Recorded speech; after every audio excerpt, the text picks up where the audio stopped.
we doing, everyone?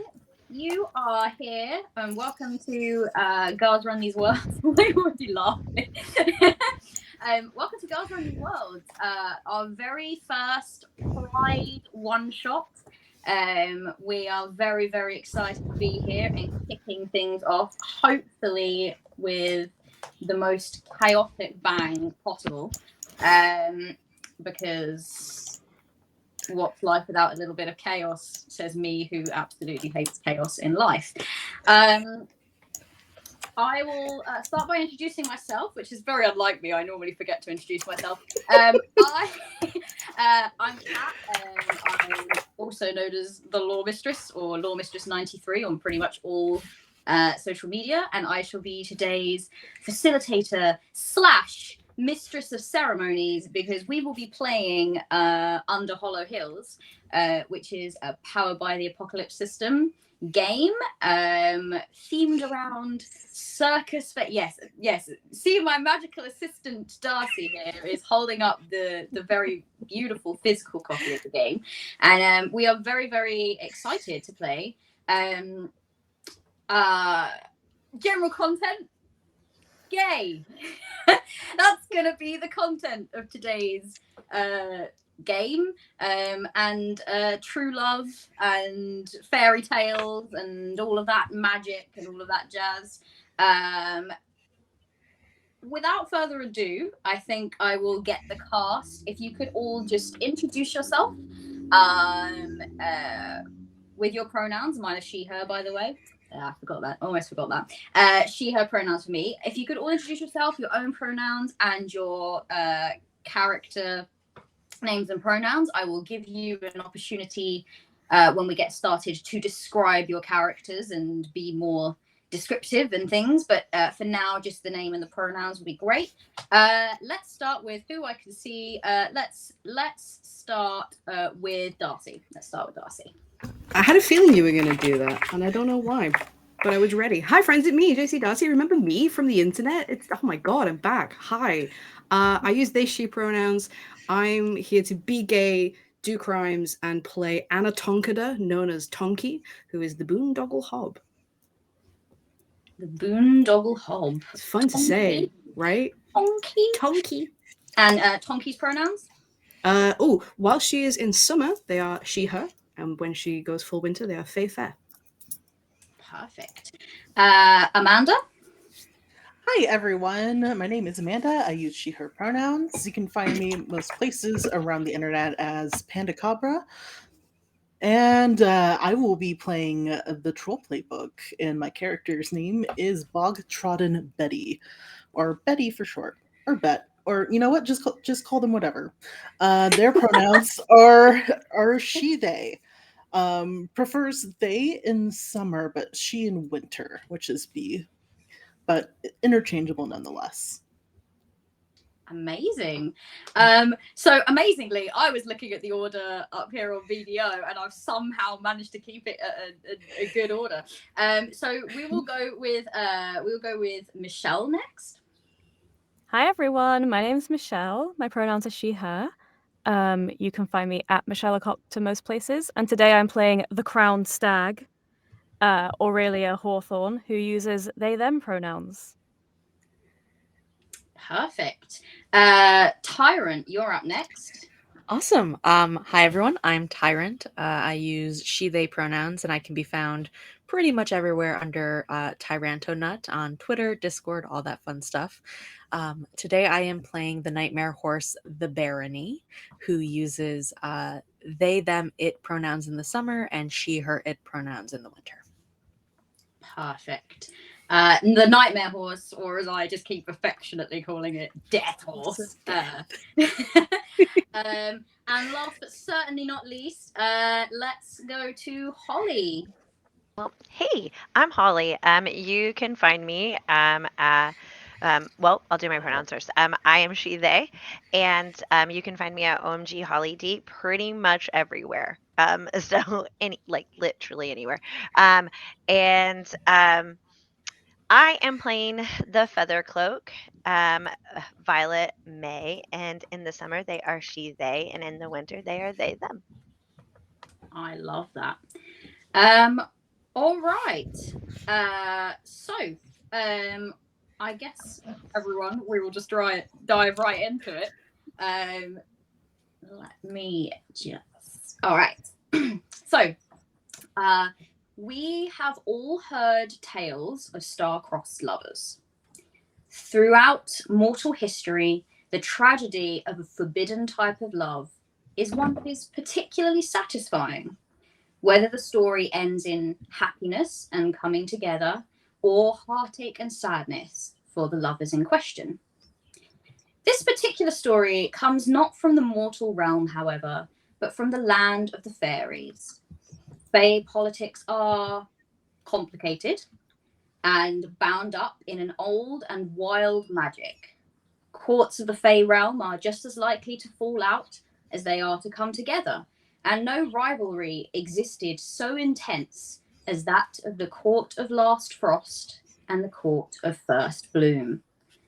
With one representing the last of winter and one of the first of spring, disagreements were bound to pop up between these two factions, and over the centuries, this frustration turned to hatred. It was during the snowmelt, an occasion in which the two courts are forced to come together, that Julianus of the Prancing Meadow and Rin, the ice-bitten Prince of Frost and heir to its throne, first met. Their eyes met across the insults, and while Last Frost and First Bloom usually did their best to avoid each other, it soon became clear that such a task was impossible for them. There was, of course, a centuries-long mutual pining, gradual coming together, secret and passionate love affair, and an eventual revelation that this to the entire court. But that story is not what we will focus on. For better or for worse, Rin and Julianus have arranged their wedding for Midsummer Eve, the time that tensions between the two courts are at their coolest. And Julianus has written to his good friends at the circus that he has performed with and vouched for on many an occasion. They owe him favours, and now is as good a time as any to collect. And that is where we meet our lovely cast of players. So you are all traveling along a road. You're just sort of pulling in. You've been going on for quite some time now, and you are arriving into a glade. It is called the Snowdrop Glade. It's a very unassuming place normally, but it holds a very deep and powerful magic because this is where snowmelt usually takes place. In this instance, however, though, it has been beautifully done up, and you can already see as you are kind of approaching various decorations, a sort of meeting of winter and spring seems to be the theme of the day. So you can sort of see various fauna and flora around that kind of indicate both seasons. And plenty of ribbons and bells and beautiful Fae decorations. And you are not far off. So as you approach, you may take the time now to sort of have a chat and about your expectations of the day before you are to meet with Julianus. I think Tonki, we established, technically owns the circus, but is not super psyched about that fact and has long been wanting to shove it off onto somebody else. But regardless, I believe that her carriage would be at the front of the caravan. And so I think the first thing that this glade would experience would be this massive rumbling wagon pulled by a pair of surly bull pigs rocking up into the glade. None too delicate, none too subtle. Amazing. And Tonki sort of stepping down. She is a boondoggle hob, by which I mean that she is goblin kind. She is strong, wry, grand, and uncouth. And she has a lot of red and black clothing, a lot of like patent leather, not quite a full top hat, but definitely heeled boots, pointed ears, glittering eyes. And one of the imageries that I got for her for summer was mannish and queerish, which I like very, very much. That is a brand. And the first thing she does is pull up, toss aside the reins, hop into the glade, and if I may be so bold as to begin with a play, Kat, I would like to sniff the wind. You would like to sniff the wind? I thought we could roll some dice this evening. Is that okay? What? Good God, nobody warned me about this. Okay. All right, so sniffing the wind. Yes, you absolutely may sniff the wind. So I gave myself a +2 in this because I feel like it would be something that Tonki would use fairly regularly to keep the circus on the right track, despite its own best attempts. That is the dynamic that I sense for her. So I rolled a 5 and a 7, and +2 is a 9. A 9. Okay, bear with me 1 second because I seem to have lost everything and No, anything. I don't have obvious plays pulled up either. Yeah, we're both doing so good. Chaos! Sniff the wind. Here we Chaos go. is already taken over. On any hit, I can ask you a question which you must answer truthfully. If I'd rolled over a 10, I could have asked 2, but I can only ask 1. Okay, yeah, I got it up. All right. You want to ask me a question, so please do ask me a question. I like the last question from the list. If I trust my nose to lead me to the heart of this, where would it take me next? So, in terms of the heart of the sort of the this emotion, event, I think the event, yeah. I feel like it would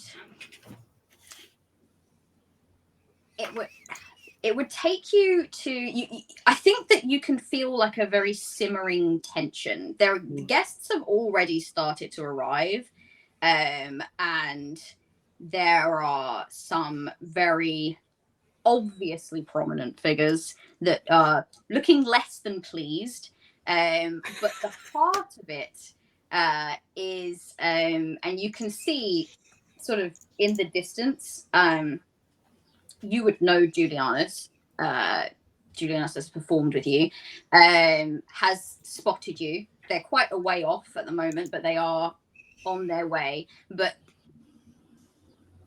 they have caught the eye of a sort of wintry fae that sort of stands off to the side. And even in this moment that they are separated, they're sort of on the opposite sides of the event, the gathering, to each other. There's just this feeling of connect. Am I going to make you cry? It's already begun. Feeling of connection and union, and despite all of these other sort of things at play that you can sense aim to disrupt this in some way, there's a strength there. So I feel like that is sort of the heart of how this place is feeling at the moment. That's super gay. I love it. Yeah, I know. If Julianus has clocked me, I will give a very sort of perfunctory salute. Like, here we are. We're just going to do our thing whenever you've got time. At least I know that he's there. And with that, I will turn to the rest of the carriages and wagons rolling in behind me and try and create some semblance of whatever passes for order in the Fey realm. Just a semblance of order in the Fey realm? Tonki tries, okay? She tries. Okay. Whose carriage do we think would be pulling up next? I think Aurelia's carriage is next, and they won't admit that they really think they should be in front. Because sure, Tonki owns the circus, but Aurelia is the host. So, they've decided that actually probably it's better if somebody's up ahead just to sort of herald the arrival. And they're sticking with that. And as this kind of very regal and overly ostentatious carriage pulls up, the attendant, I don't think everyone's carriage has an attendant, but Aurelia insisted on bringing one. Tyrophine hops down and opens up the carriage, but Aurelia does not emerge because they are still checking, and they look fantastic in the full-length mirror. They have copper antlers and a velvet corset and a wide smile as they go, yes, yes, I look fantastic. They are very tall, too tall, some might say, especially with the antlers. They're already pushing 7 foot, but they insist on wearing heels at all times because they hate the idea of not being the tallest in any situation. And yeah, I think that they sort of haven't really bothered to clock what's going on outside yet. They want to make sure they're ready to make an entrance when the time comes. All right, so Tonki, you turn around. Aurelia naturally has not emerged quite yet. Who is up next? I feel like that would be Betty, as the sort of stage manager, the person responsible for setting everything up. And as I'm walking, most of my gear is set up in like this colorful wagon being pulled by a goat that I affectionately called Moira. It's a big, just like black goat, huge horns everywhere, very imposing looking, but everyone knows that Moira is spoiled. So, she doesn't like to listen to me most days. As far as how Betty looks, the only person to tower over them would be Aurelia. And otherwise, they are a massive troll with huge tusks, kind of boar-like. Bestial face, sort of has these like little sideburns that are like braided kind of out to the side, wears lots of green sort of mossy colors, and has like this hat that like doesn't quite fit on their head. It's sort of like it's kind of like a top hat, but like on them it looks like one of those little fascinators. I love Bogtrot and Betty with everything in my heart. I love Moira. I will protect Moira with my And life. Moira, Yeah. we must No. make sure that Betty and Moira are okay throughout this entire thing. Okay, and what is Betty doing as they kind of emerge? So as they come through, I feel like they look to probably will refer to Tonki, but also like Loki is like, okay, like Aurelia, what do we need to do? Tonki like knows that that there's some kind of like tension between who actually owns the circus. So I'm willing to take orders, start setting up, and start looking around. Just see, it's like, okay, am I visualizing in my mind like who goes where? How do we set this up? Best place, most sturdy place to start putting in the rods and nailing down everything. Mm-hmm. All right. Oh, it's wonderful, Betty. Just set it up in a sort of set-up sort of way, as you always do. I'm sure you can handle it. Got it, boss. And she has this like giant, like it almost looks like a warhammer, but she uses it just like a normal, just regular hammer, and starts just like setting everything up. Amazing. Oh my goodness, just heaves this massive great warhammer and starts like using it on tent poles. I love it. They want it in a bet and they can't seem to get rid of it, so I know the feeling. Wow, the two of you could really bond over this, couldn't you? We are actually pretty good friends. The troll is the person who is on my good side, and we confide in one another occasionally. That's why then Hammer's name is also Tonki. Quietly, we'll never admit this out loud, but Tonki took that as the greatest compliment that anybody has ever paid her. Tonki too. Mini Tonks. Mini Tonki. Just keeping the circus in order, keeping everything together. We love it. All right, who is up next? I feel like going by Tyrant's face. Tyrant seems to want to go last. That's totally fine because Yeah. I am like, the next little wagon is just like a small, tidy little wagon. It's covered in ivy, and it's pulled by a sweet, gentle old lady mare, and she's precious. And I just call her Bit. I don't have a name for her. She's just my little Bit. And then, but next like next to walking next to the mare. There we go. Um, is a little foal trotting like along next to her, and that one we're gonna call Bit and Bat because like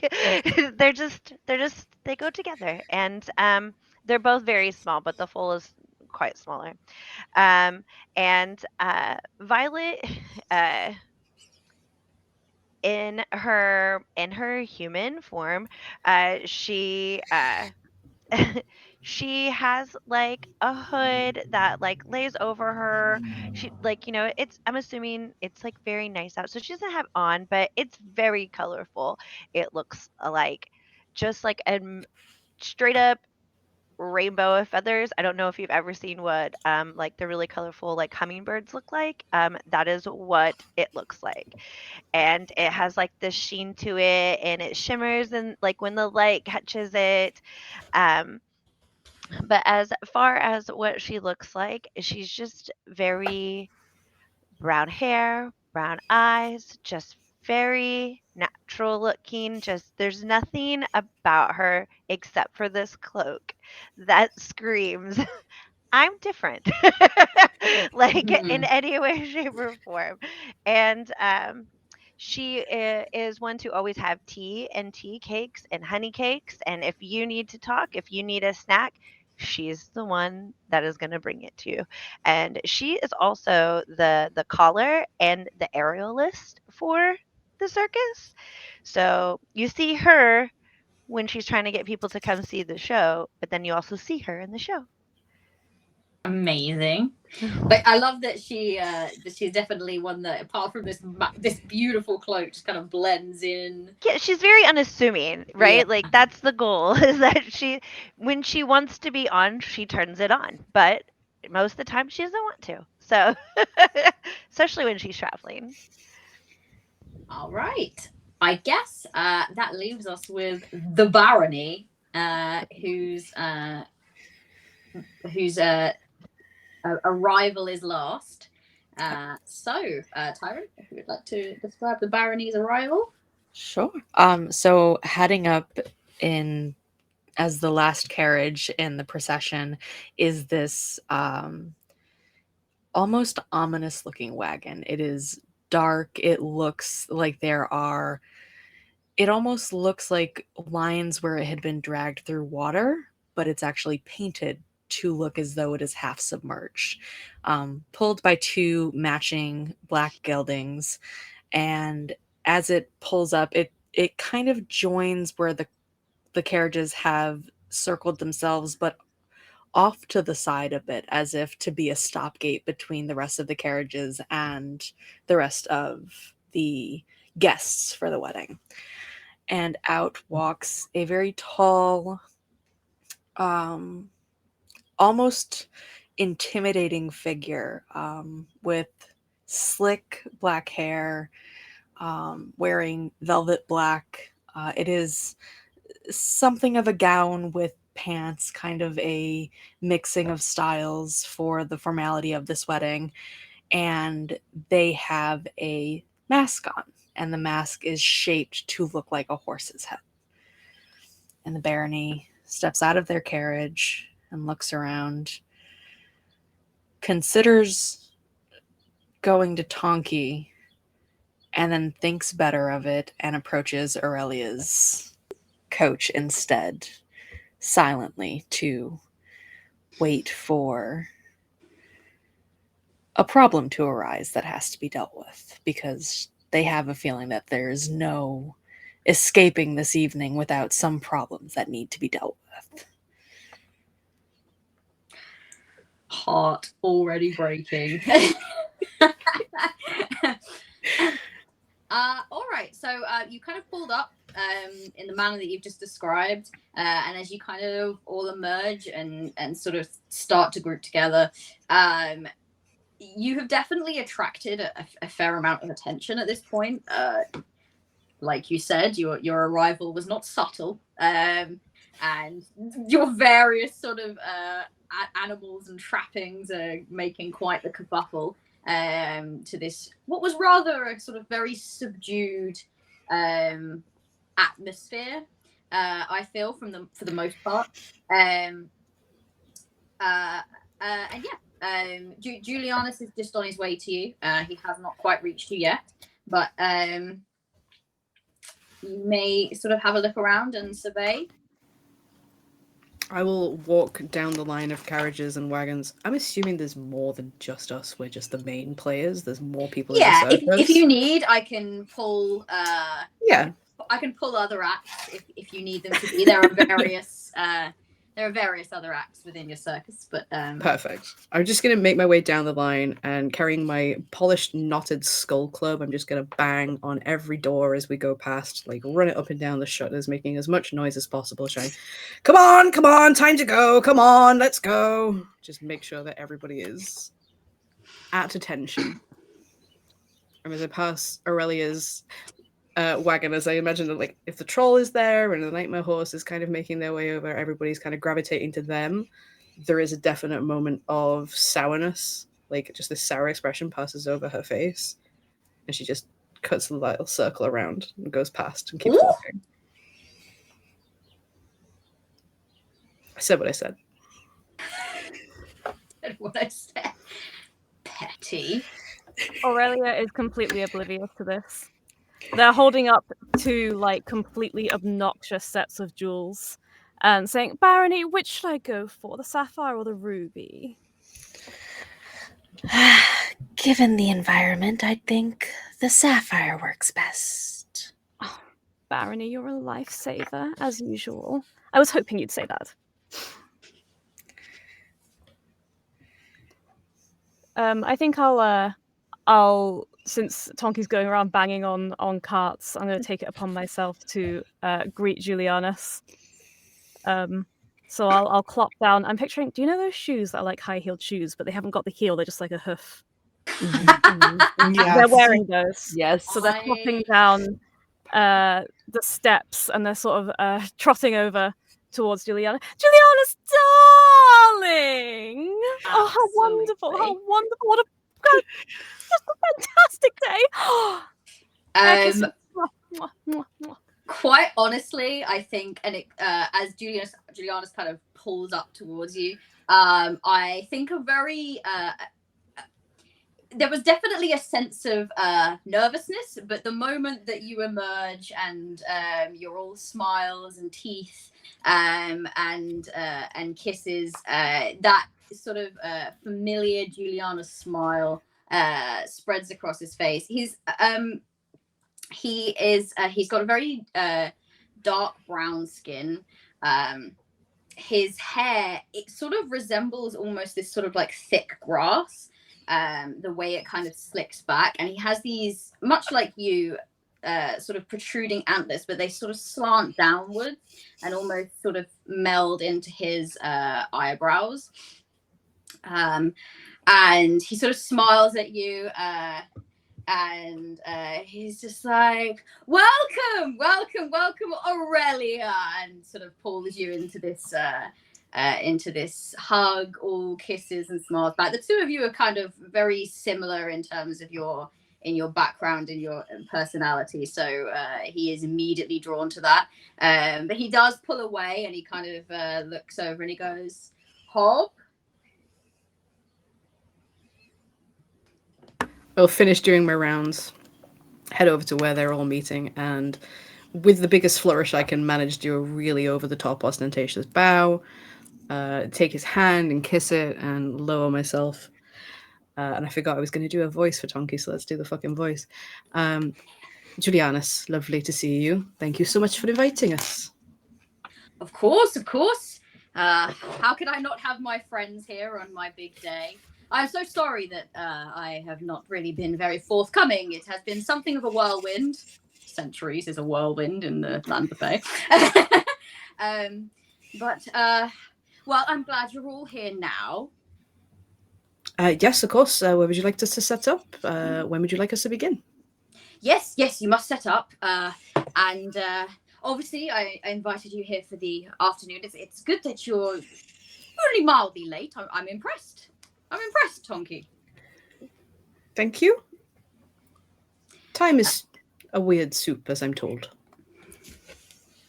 And he sort of smiles, and he kind of like looks at each of you, and it's a nice moment for him. Like he obviously is not feeling like he's very surrounded by friends at the moment, so it's a really nice moment to have all of these familiar faces that he kind of has traveled with.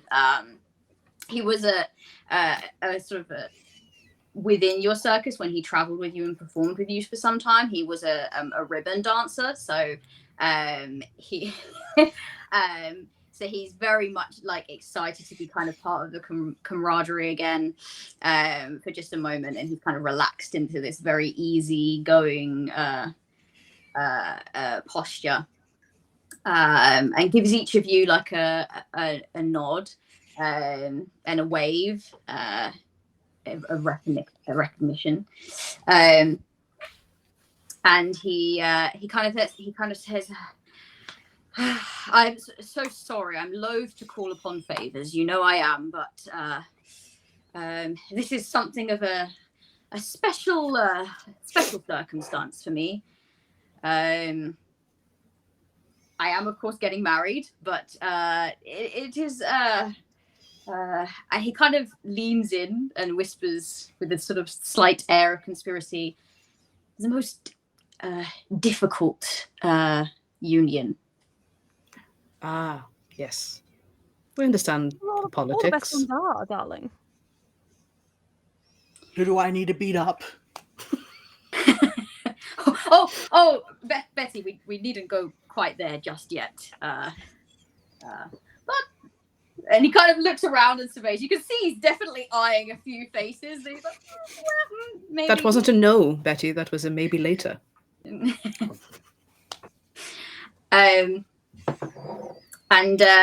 he kind of waves at this sort of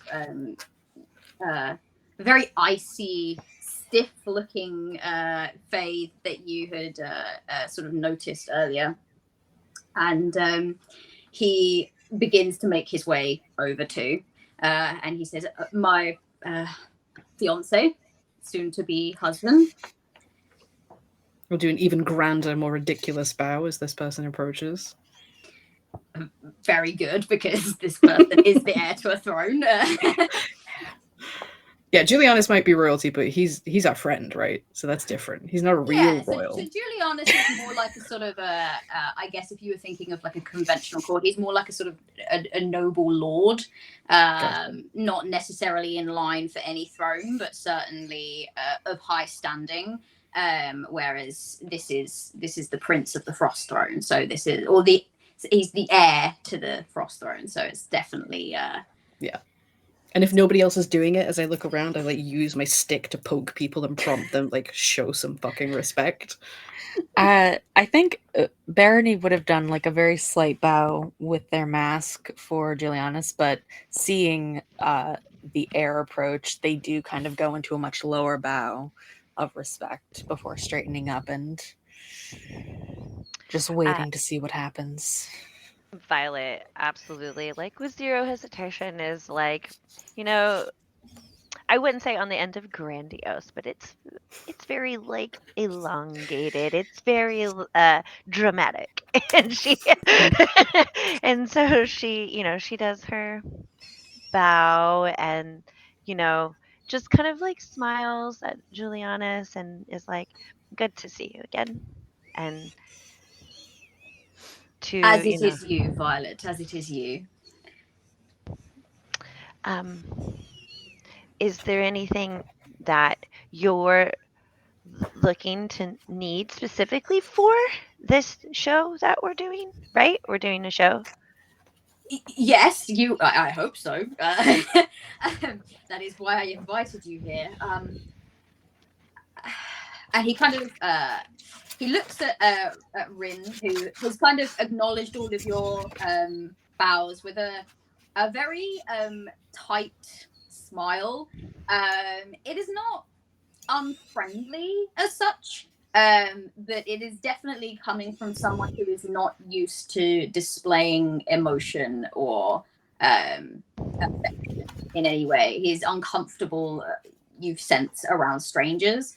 And he kind of nods and sort of quite shyly actually says, "Welcome." And Julianus kind of looks at him and looks and goes, "It has been difficult. I'll be frank with you. And well, many of our guests here today are not overly fond of the match, but it is important that they are here. They must witness it. So, the favor that I would like to call in, it is not just the show. I need it to distract from the rather intense rivalry between, and he kind of looks at Rin, and Rin sort of finishes for him. Our two courts hate each other. Can you make them forget about that, do you think? How long have we got?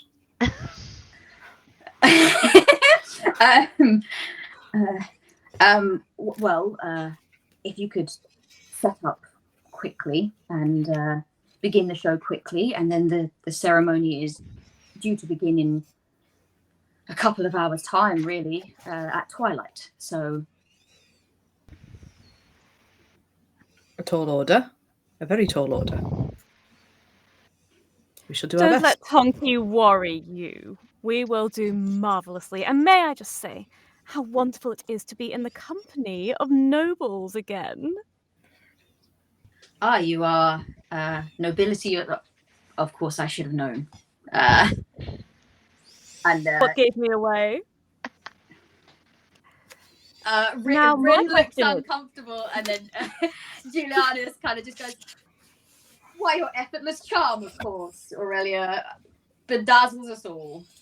Oh, Julianus. Now, my question is, will you be joining us for this performance since it's such a special day? Oh, Is that the best idea? To remind people of... No offense, Aurelia, but these people tend to look down on people like us. Reminding them Don't know that what they're talking Julianus about. was once one of us is not going to endear them to him. Endear him to them, I should say. I don't know what you're talking about. Julianus's dancing is so captivating. How could anyone remember anything other than the graceful movement of his body and his ribbons? and Rin, as you said that, goes, "It is captivating," and then just looks immediately mortified. Oh. And Betty catches that and just says, "Oh, you dog," and just slaps him on the back. Violet just gives like a very elongated sheepish grin and doesn't say anything, but maybe like a little, just like a little, like, like. Rin is Rin has very sort of icy blue skin, but you can see this sort of a darker blue blush is definitely gracing his features, and he seems to be there is some kind of relaxation as you all kind of interact with him, but he's still very stiff, very very shy. Well, we leave it to you, Julianus, if you'd like to take part. There's always room for you, of course. I would consider it. I'm sure you have a lot to do today. Dependent on the mood. Indeed. Yes, I understand that it is a tall order. I know that, but I would be most grateful. And of course, it will knock a few of the many favors that you owe me off of your list. Of course.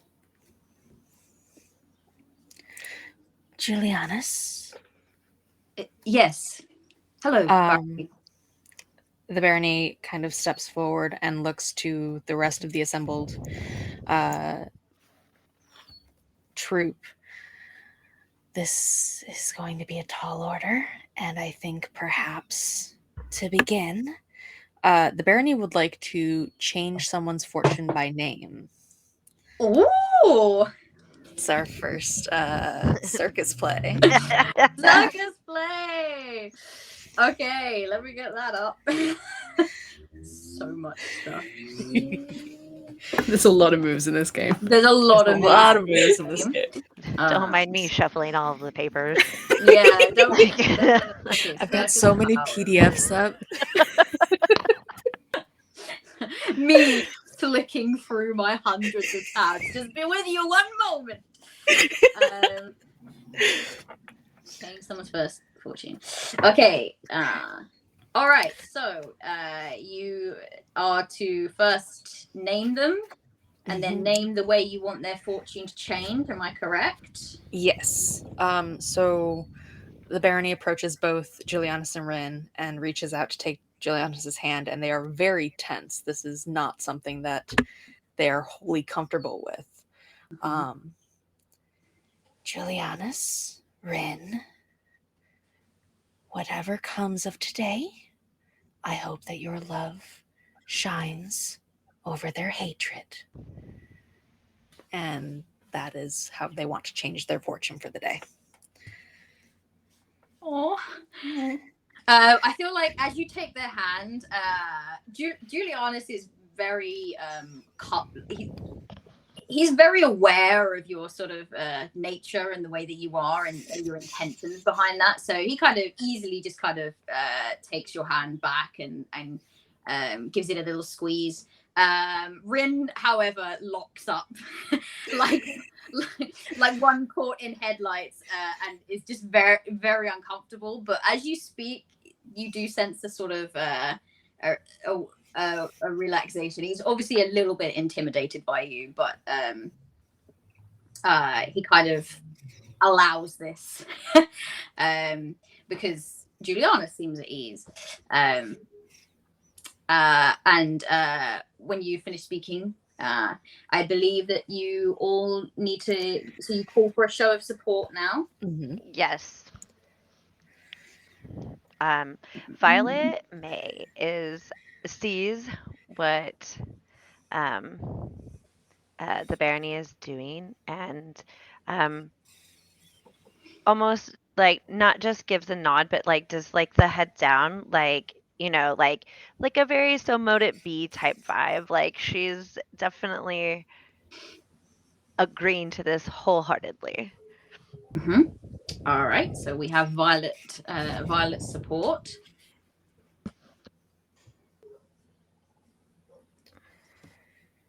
Do we have support from everyone? Yeah, I think I see Aurelia. a doggo.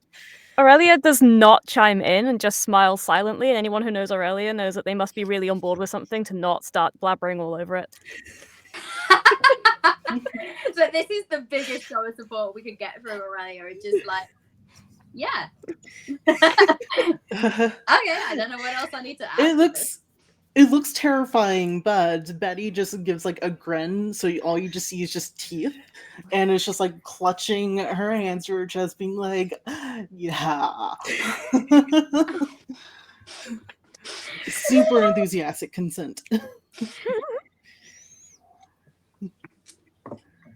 All right, so I think that we have 4 of our 5 players. I think that one is staying very reserved. How is Tonki taking this sort of? I'll try unmuting myself. This is more than Tonki anticipated, and for somebody who is currently trying to get out of this lifestyle, is like feeling a bit sucker punched, which is why she's staying quiet. But as soon as she notices that Aurelia is not saying anything, she steps up and does yet another flourishing bow, holds out her hand, and as she does, a tiny little snake head comes peeking out of her sleeve. There is a small yellow snake, black and white yellow, banded like a hornet. And she just says, "We're all at your service." Oh, well, I appreciate that. It is nice to be amongst friends, isn't it, Rin? So obviously, for those listening at home, we have a find this word, a unanimity, which means that everyone agreed that they would like that change to come about. So it means that the change described will come true in absolute, and that the subject, the place, the people here will in some way at least be able to acknowledge the thing. And you do feel, I think you, Tonki, as you were kind of sniffing the air at the beginning, you do sense a sort of now that the kerfuffle of your arrival and everything has kind of died down, you sense a sort of shift in mood. It's very subtle, it's very slight. It has not eradicated by any means centuries upon centuries of tension, but it has got people filled with this sort of air of, I guess, excitement. That, oh, there's a show that's going to be on. Well, at least, you know, if nothing else, perhaps this will bring something for us to enjoy about the day. And that in itself is a kind of a coming together. Both courts are just as excited as each other about this idea of this show. And as you kind of like finish that, it is at this point that a young goblin kind runs up and sort of taps Rin on the knee, and Rin kind of bends down and listens, and his face becomes very serious, and he leans into Julianus and he says, "My mother is here." And Julianus takes on this sort of serene and very calming, "Okay, you must go and talk to her, but it's okay." Right, we'll leave you to that then, everybody. Circus Troop. If we can leave the happy couple to it, we'll go and get set up and not be part of that conversation anywhere near it. We will check in with you later, Julianus. Julianus kind of smiles and nods at you, and then goes back to kind of trying to calm Rin down a little bit and shooing him off. And as you kind of walk away, he does say, do maybe take some time while you're setting up to well, you're always very good at you know, putting the feelers out there, understanding the way people are. Maybe you can find a way to, I don't know, draw out a way of uniting everyone. And then he kind of moves off with Rin. I hope they have a very good cake. Right, everybody, you know your places. Like, you said cake, and like Violet's eyes like lit up. Like, she was like, I forgot about the cake. like Violet, if you'd like to be in charge of searching out the cake, you can absolutely do that. I would actually like you to go and start putting out some feelers, if that's all right, and start drumming up some interest in what we're about to do. Of course. Thank you very much. Everybody else, you know your places. And as people start walking away, I'm going to whip out a little wicked curved dagger that I keep in my pocket and just use it to collar the nightmare horse and pull the barony back to me. Oh. Just a moment, please. No. Oh. And Yes, when it's just the two of us. What was that? Well, it's like you said, we have a tall order ahead of us. I thought they deserve a bit of a step up. And you thought you would do that by binding us to this promise, this consequence that you have no idea what it's going to mean for Fairy Court or our place in it, without consulting me or Aurelia. We were already bound by the construct of the favor, were we not? Our favors with Julianus are loose and many. You didn't need to go that far. This is me confronting the Nightmare Horse, as I am bound to do once per session because they're on my bad side. You are bound to do that. So please go ahead and confront this. I rolled a 9 and I had a 1, so that's a 10. Oh, So Nightmare Horse, you are in for it.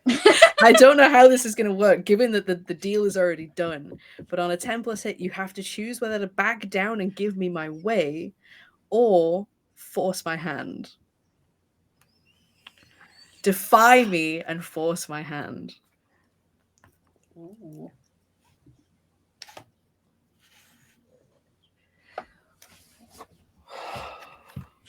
You can get the feeling from this. It's a power play. It's very much, Of course. I don't like this situation. I'm feeling rattled. I just want somebody to recognize my authority here. I think no matter the outcome, the barony would kind of bow a little to Tonki and cede their place. We can't take it back, but I will take responsibility for whatever happens. Well, that's something. And ask next time, please. Of course, Tonki. About your business. Do we think that we'll need to drown somebody today? Is there any water nearby? Can I take a look around? Are we near a lake or a glen? Because it doesn't sound like a terrible idea right now. There is this sort of trickling through this glade. I wouldn't necessarily say it's very deep, but I know what the Nightmare Horse can do with just a couple of inches of water. It It'll be doesn't fine. have to With be. There's like sort of this babbling brook, lined by these sort of they're snowdrops. They have grown, but they are kind of they're not in full bloom currently. They seem quite unsure whether they are to be budding or going back to sleep. They don't seem to quite know what they're supposed to be doing at the moment. So they're kind of in this half fade of like peeking out, like, am I supposed to be here? But yeah, you do see some water, yes. I'll just clock it, point it out to the barony and say, yet another tall order should it arise. But I do have faith in you in some respects. High praise. And as the barony says that, they bow in a similar like depth and extravagance that they had given to Rin, but it's not meant to be mocking in any way. It is just that is where they place Tonki's authority compared to everyone else. And then they straighten up and go about their business.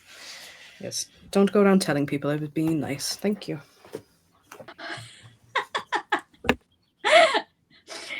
I absolutely love this circus from so far. Don't tell anyone I'm nice. All right. So what are you all doing now? So Julianus is kind of taking some time to kind of try to calm Rin down. You can see it's caused quite a kerfuffle. The arrival of this very enigmatic looking, sort of slightly ethereal figure, very similar in looks to Rin, can only be assumed to be his mother, and she is all scowls and tight-lipped prominence. She does not look in any way, shape, or form pleased to be here. Equally, you can see of interest. You can see a very willowy, slender looking fae, and she very much has her eyes over towards the couple. She's surrounded by a sort of coterie of various smaller but equally sort of beautiful looking fae, and they are all in turns sort of gossiping, and she's all dramatic sighs and stomping feet, and you can in the distance as well see a rather sort of slightly crooked, older looking fae. She very heavily made up, and seems to be kind of observing but not really giving much away beneath the mask of makeup, and those are kind of, I would say, the standout figures. But there is quite an assemblage of sort of various fae kind at this point. Some very much dressed in winter berries and sort of frost gloves. Some on one side, and on the other side, it is all sort of budding blooms and cherry blossoms, and looking very much spring-like. What is everyone doing? Aurelia is not helping at all. They have somehow managed to trot their way over to where the guests are. They've acquired a glass of fizz from somewhere, and they're sort of mingling around, and they're going to make their way, not very subtly, straight up to Rin's mother, and sort of do what could be interpreted as a bow, but might be more of a flourish. And sort of greet her with a very a pleasure to meet the mother of the groom. I'm Aurelia Hawthorne of the Singing Forest, I'm sure you know. It is a pleasure to meet you on such a grand occasion. She kind of looks at you with no facial expression change, and very quietly but with real authority says, "I cannot say I've heard of it, no." Oh, well, not everyone knows everything, I suppose. And I'm going to try and size her up. You're going to try and size her up? Yep. All right. Yes, let me get that up. So many plays.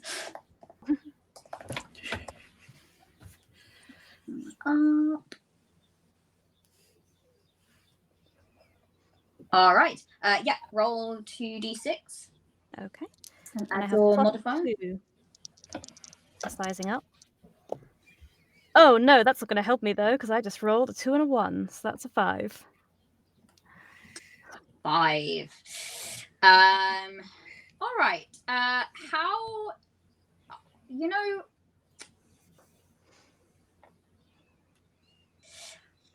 how do you think that this goes wrong?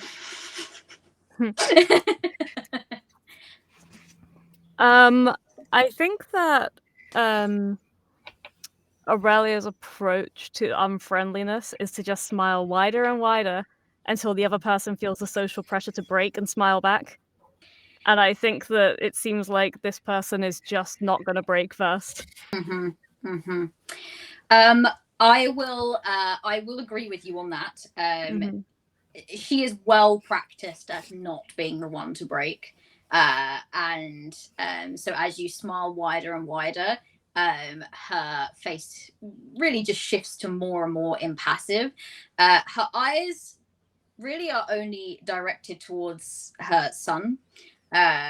She is waiting to be greeted by him, and you have quite clearly and quite rudely interrupted that obvious first greeting. No one else, you will notice as you as you kind of smile wider and wider and wider, you begin to realize, oh, no one else came over to greet this woman. She's obviously waiting on a greeting from her son, and everyone is like whispering a little behind you at the absolute sheer audacity that you have displayed. Well, I'm sure you have many people to greet. Do be sure to drop by the show later. And I'm just gonna. I dare say I Homer will be Simpson forced to disappearing into the endure hedge. it. Yes. Yeah. But she doesn't seem all that excited about the prospect of the show. But she is willing to just kind of let you go at this point, quite gratefully, and just wait for her son, who at this point has begun to make his way over towards his mother with a slight edge of panic, because he can see that you have got yourself in there. And as you kind of cross paths with Rin, as you're kind of walking backwards and Rin kind of comes up next to you, his mother goes, is this a friend of yours, Rin? And Rin kind of looks at you in panic. Of sorts. It's a friend of Julianus's, and a friend of Julianus's is of course a friend of mine. And she purses her lips and said, a friend of Julianus's. How quaint.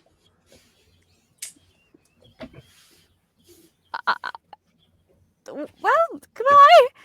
I think Aurelia's gonna sort of clatter back, and as they clatter past Tonki, they'll say, "Good news, everyone certainly knows we're here now."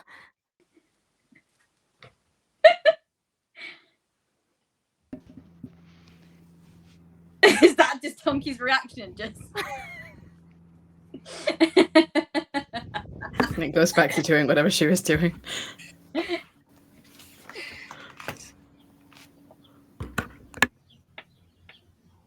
All right. Is anyone else doing anything of note? Possibly. Violet, I think, would she would definitely kind of not really like wander off. I mean, setting up for her, there's not much. Like, she shows up and she does what she's supposed to, but I think she would kind of and I'm having a hard time remembering which play this is, but I want to like get a feel for like the other people that are like here starting to show up and like, filter, and especially after seeing her friend Aurelia interaction, she witnessed it from afar and then comes back and there's like, okay, so now I'm gonna have to work a little bit harder to figure out like the vibe of the place. Despite them not liking one another, I would like to kind of just I can't remember what it was, and I'm like so sorry. That feels a little bit like Sniff the Wind. Okay. I don't know. What do you think? Does others agree with me? No, I feel like that's I think that is actually what I was thinking. Anyways, yeah, it is.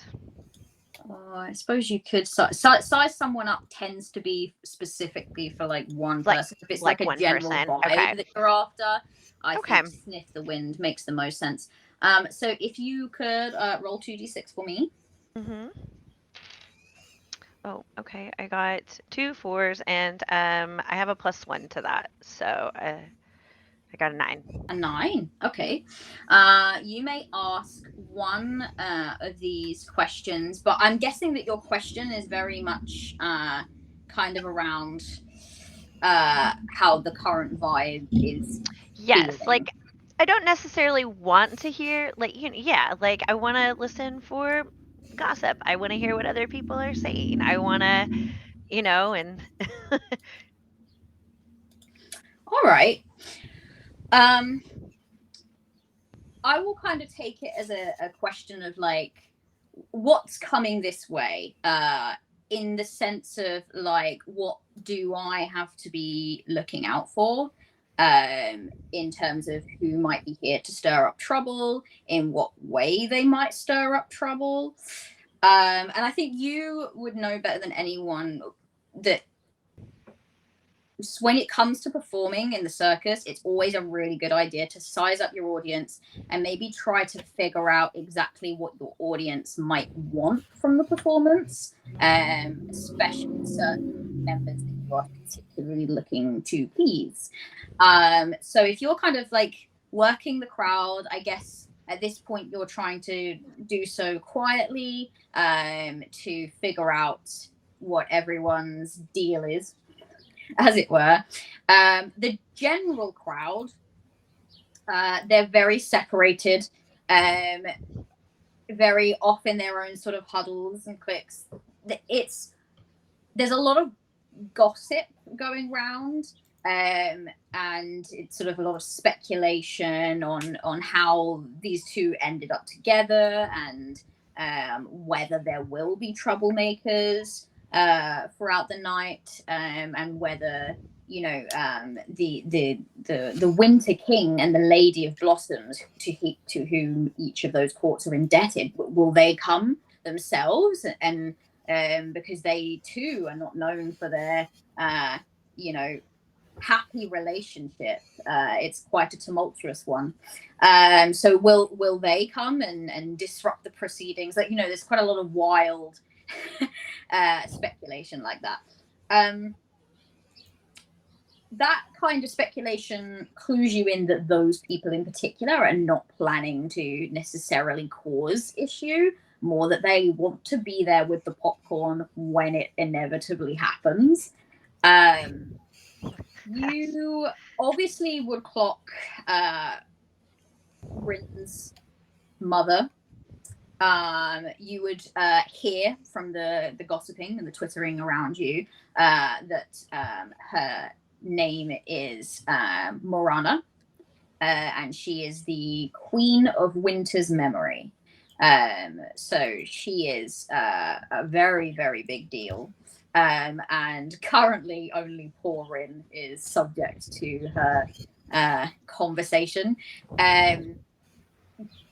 I guess you rolled relatively well. I would say that you get a little close, but because you rolled quite well, you know well enough that from Aurelia's mistake, maybe like getting too close might not be the best thing. But you can see that the conversation between them is quite tense.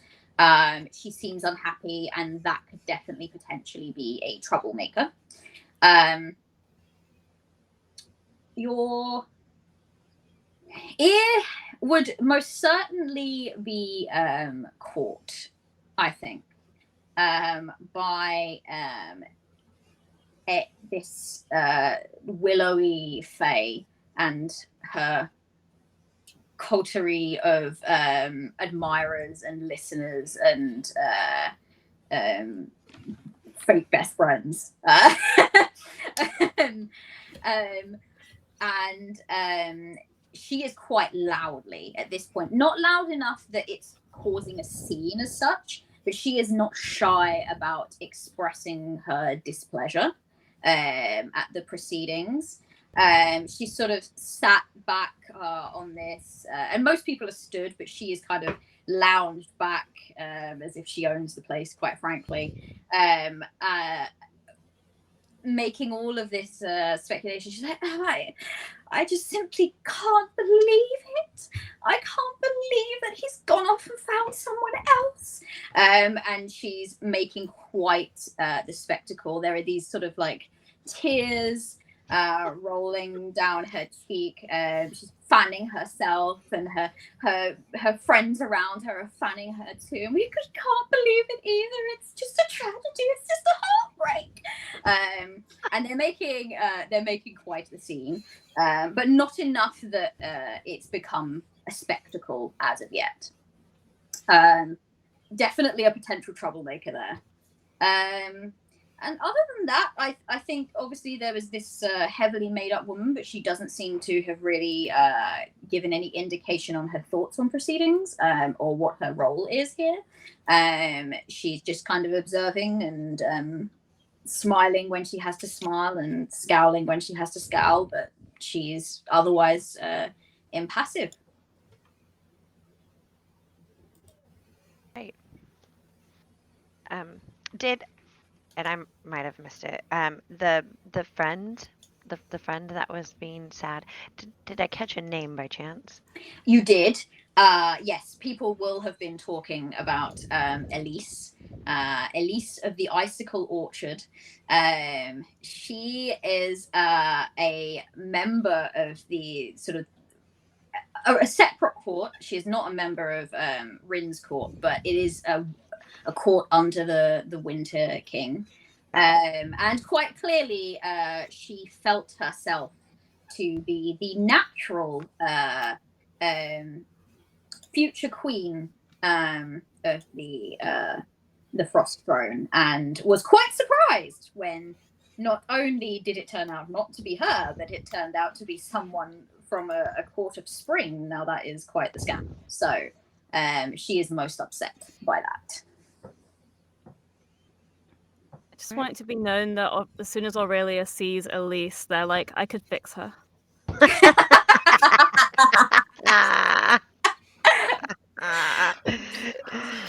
Perfect. I feel like if Betty saw her, I'd be like, I can make her worse.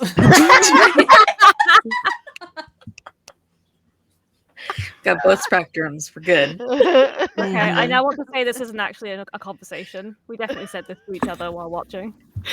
Oh yeah, something you should know about this is Aurelia this and is Betty. a canonical conversation between the two of you. Something about Aurelia and Betty is that they are besties. So you just have Aurelia being just like this fabulous, like fey queen over here, and then you just see me drug up and be like, "Hey, bestie, what's going on? What's the word?" Yeah, they're tall enough that they can gossip over everyone's heads.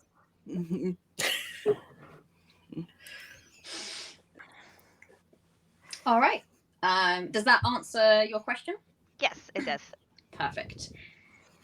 All right. Is anyone else doing anything of note? We got sort of working the crowd. We have a failed attempt at bedazzling Rin's mother. I'm just setting up getting everything. I stage thought that might busy. be the case. It doesn't have to be that you make a play or anything like that. It's just kind of it's just whatever you think that your character would be doing at this point, or not doing. If they're just kind of not doing anything and waiting, that's also. I think Tonki's priority is trying to do as Juliana's asked and find something, whether it be mingling, whether it be listening. I have a thing where I can turn into a dog and just like walk around and do some espionage, just trying to listen out for something. Or possibly, is there anybody, do we keep like a lore keeper, like a fey historian or a librarian, a bard, somebody who I can try, like, are there any stories that we could tell? Going into a Hamlet kind of way. Okay, we want to evoke a specific emotion here. Are there any ancient stories about these two courts ever working together or getting along in any way? I think that I wonder if this is I guess this wouldn't really be like a. I'm trying to think if there's a play that would work for this. I don't know if there's an immediate obvious play. Maybe there's a circus play. I don't know. I have I don't know if it would be helpful. I have a summon my court, and one of the things I can summon if I succeed is my teachers and advisors. Oh, I love that I would know that, and I would hate having to consider it as an option.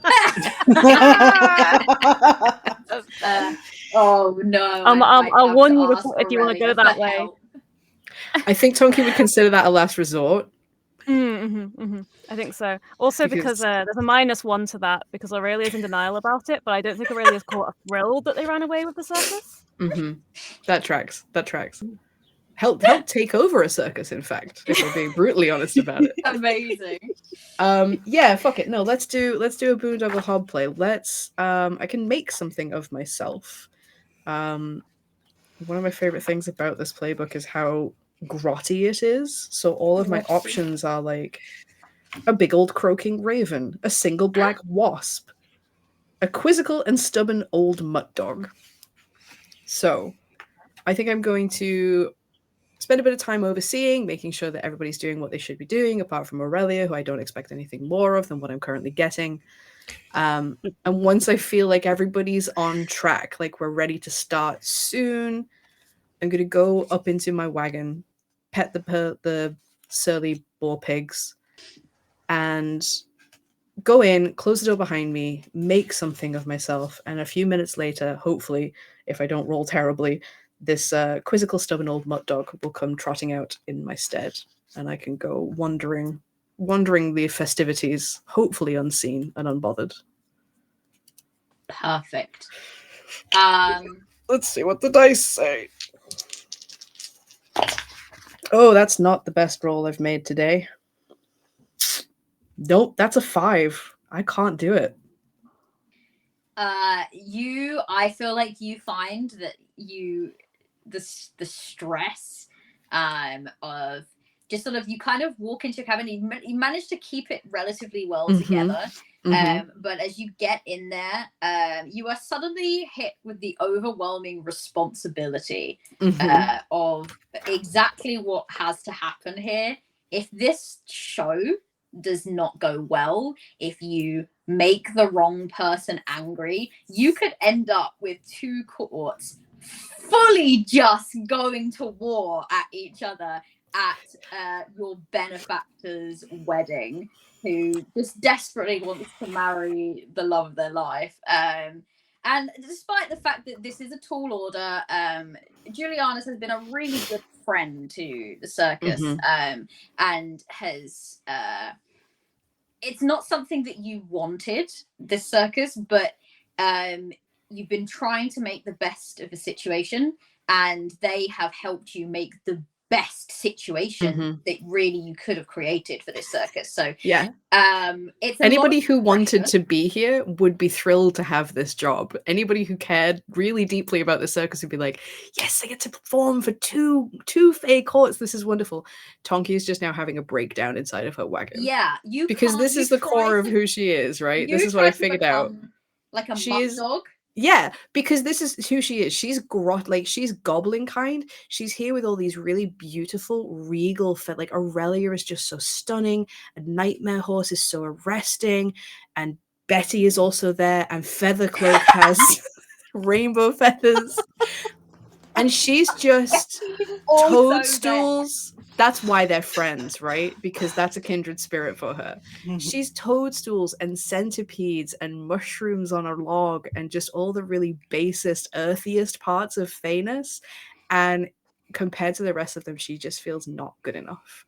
And so even going into the privacy of her own wagon, trying to become something that is so distinctly not part of this beautiful world, she just falters and fails and just has a little cry. And you try to become like this very stealthy mutt dog that will kind of blend in and everything, and all you can become is literally like this sort of like flea ridden like direwolf proportion like thing. There is no way that what you are currently able to turn into will in any way blend in. People will think it's part of the show if you from your cabin in this way, and so you know that you will not be able to perform this. So I just take some time inside my cabin and hope somebody else comes up with a better idea. And now knows that she's probably going to have to go to Aurelia, which makes her cry even more. Perfect.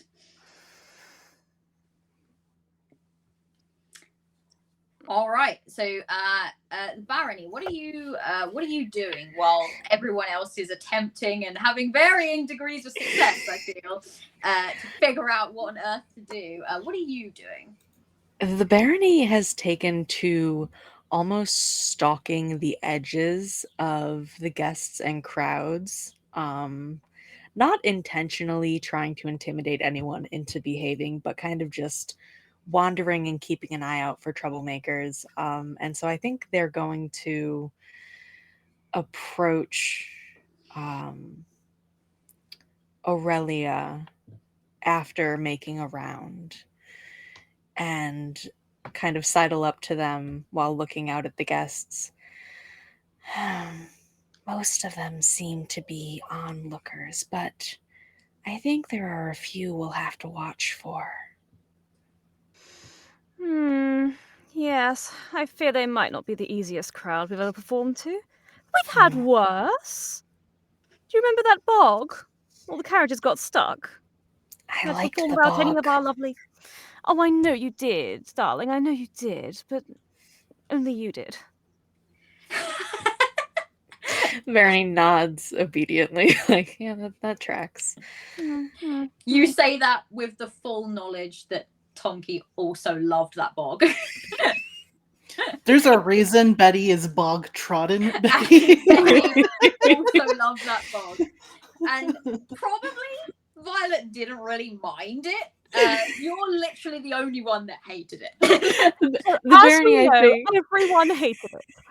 the Vernie just like quietly nods, but I think they are thinking like, I think you were the only one who didn't like it, Aurelia.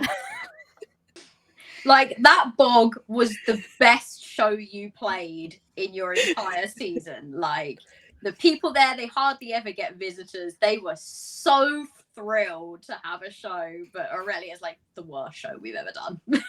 It took Tyrophene weeks to get the smell out of my cloak. I hadn't noticed the smell. Oh, not very kind. Have you seen... No, tell me. Have you seen Tonki? I think she went to her cabin to do some kind of administrative, circusy work. You know how she is. I haven't checked on her in a while, though. I assume she'll tell us when it's time to begin. I'm hoping it's soon. I've gotten tired of mingling. Absolutely failed at mingling. This isn't a very good crowd for mingling, no. No. Not my sorts. I was hoping they'd be more like Julianus. Well, I suppose we should see about getting the show started. Yes. Would you like to go and speak to Tonki, or should I? I think it might be best if you do that. Oh, all right then, dear. And I'll canter over to Tonki's carriage and sort of... Tonki! Tonki, dear!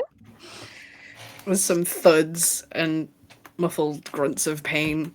Growling. A little bit of growling that shifts back to Tonki's normal growling. And then she comes to the door. Yes, are you all ready? I think we're all ready. Are you ready, my dear? No, I've got no idea what we're doing. How on earth are we going to do this? What are we best at, Tonki? As a collective, getting by. Then that's what we'll do. Aurelia, I think this is going to take slightly more than just getting by. We have to really pull out all the stops Well, then here. we'll have to get fabulous. Oh, God. Tonki, now you listen to me. I know that on the rare occasion you have your doubts about being in charge of this circus. But I know that every show we do is a slam dunk, as Betty would say. I think that's a good thing. So it's time for you to stop hiding away in that cabin doing whatever thing it is you do, paperworky stuff, and time for us to perform. All right, Aurelia, I appreciate you taking the initiative here. Who shall perform what? Well, we know that Violet is absolutely wonderful at sitting around and bringing the breeze and the sky and the clouds. And, the barony can do the wishy-washy, watery thing they do. They love that. And I'll do some speaking. I think that with my noble, courtly understanding, they'll really respond to my style of hosting. You're hosting this one, are you? Of course, darling. I got all dressed up and everything. Oh, God. We need something to make them forget that they hate each other. Well, I thought you'd do one of your lovely poems. I showed you that poem in private, and you were never supposed to mention it again. But it's so good, darling. You're Do so we hard on know- yourself. All right, come in. Are you both there?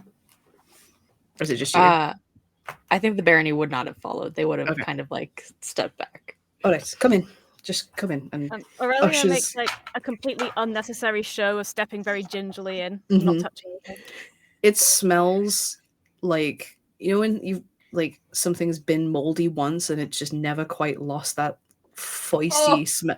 The whole cabin smells like that. But also the other focus of Tonki's wagon is that she's a great cook. She loves to cook for everybody, and so she has this really well stocked kitchen in her wagon, and there's just like jars of ingredients and the lingering smells of like really homey cooking. So it's a bit of both worlds. And then on another wall is just floor to ceiling books. She collects books of recipes and stories and details of murders, that kind of thing. And she starts pulling like children's stories, like human children's stories and fae children's stories. She throws you a couple of tomes and says, right, come on, we have to find something or think of some story we can tell with this performance that will make them forget that they hate each other and maybe even convince them that they like each other, at least for a little bit. Get to it. Oh, all right. I have to read, do I? Yes, darling, you have to read. Yeah. If it'll help. So we will make an attempt at finding something, Oh, whatever play that may wind up being. All right. Okay. Let's have a little look at these plays. I'm gonna say this is using my trappings actually, because my bookcase. I don't know if you roll for that or if you just describe what you're doing and then you go, yes, Darcy, that's it. You've won the game. You know what? I can't really find anything for trappings that says that you have to roll. You No, definitely you don't don't roll have to for You roll. don't Trappings. have to. Yeah, you Nope. don't Yeah. have to. All right. I will allow you to use your trappings to get something of a something here. Thank you. You're very generous. It's gay love. For gay love, I will do this.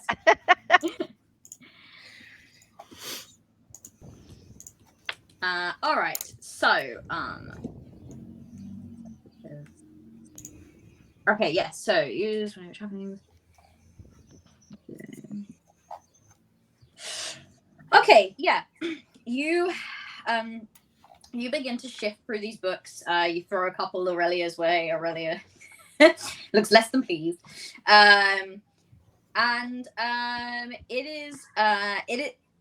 It takes a little bit of time, but as always happens, as you kind of start to center yourself and your surroundings once again kind of become a little bit less. I feel like your trappings become as chaotic and as your emotions, your books start flying everywhere and sort of like festering and molding. But as you kind of center yourself and stuff like that, they begin to reorganize themselves. This one book noticeably falls off of a pile. And it is sort of the a book of kind of like the history of seasons. And the story that you find within tells the tale of the frost melt itself, and how the snow melt itself and how it came to be, and sort of the importance of it. And it was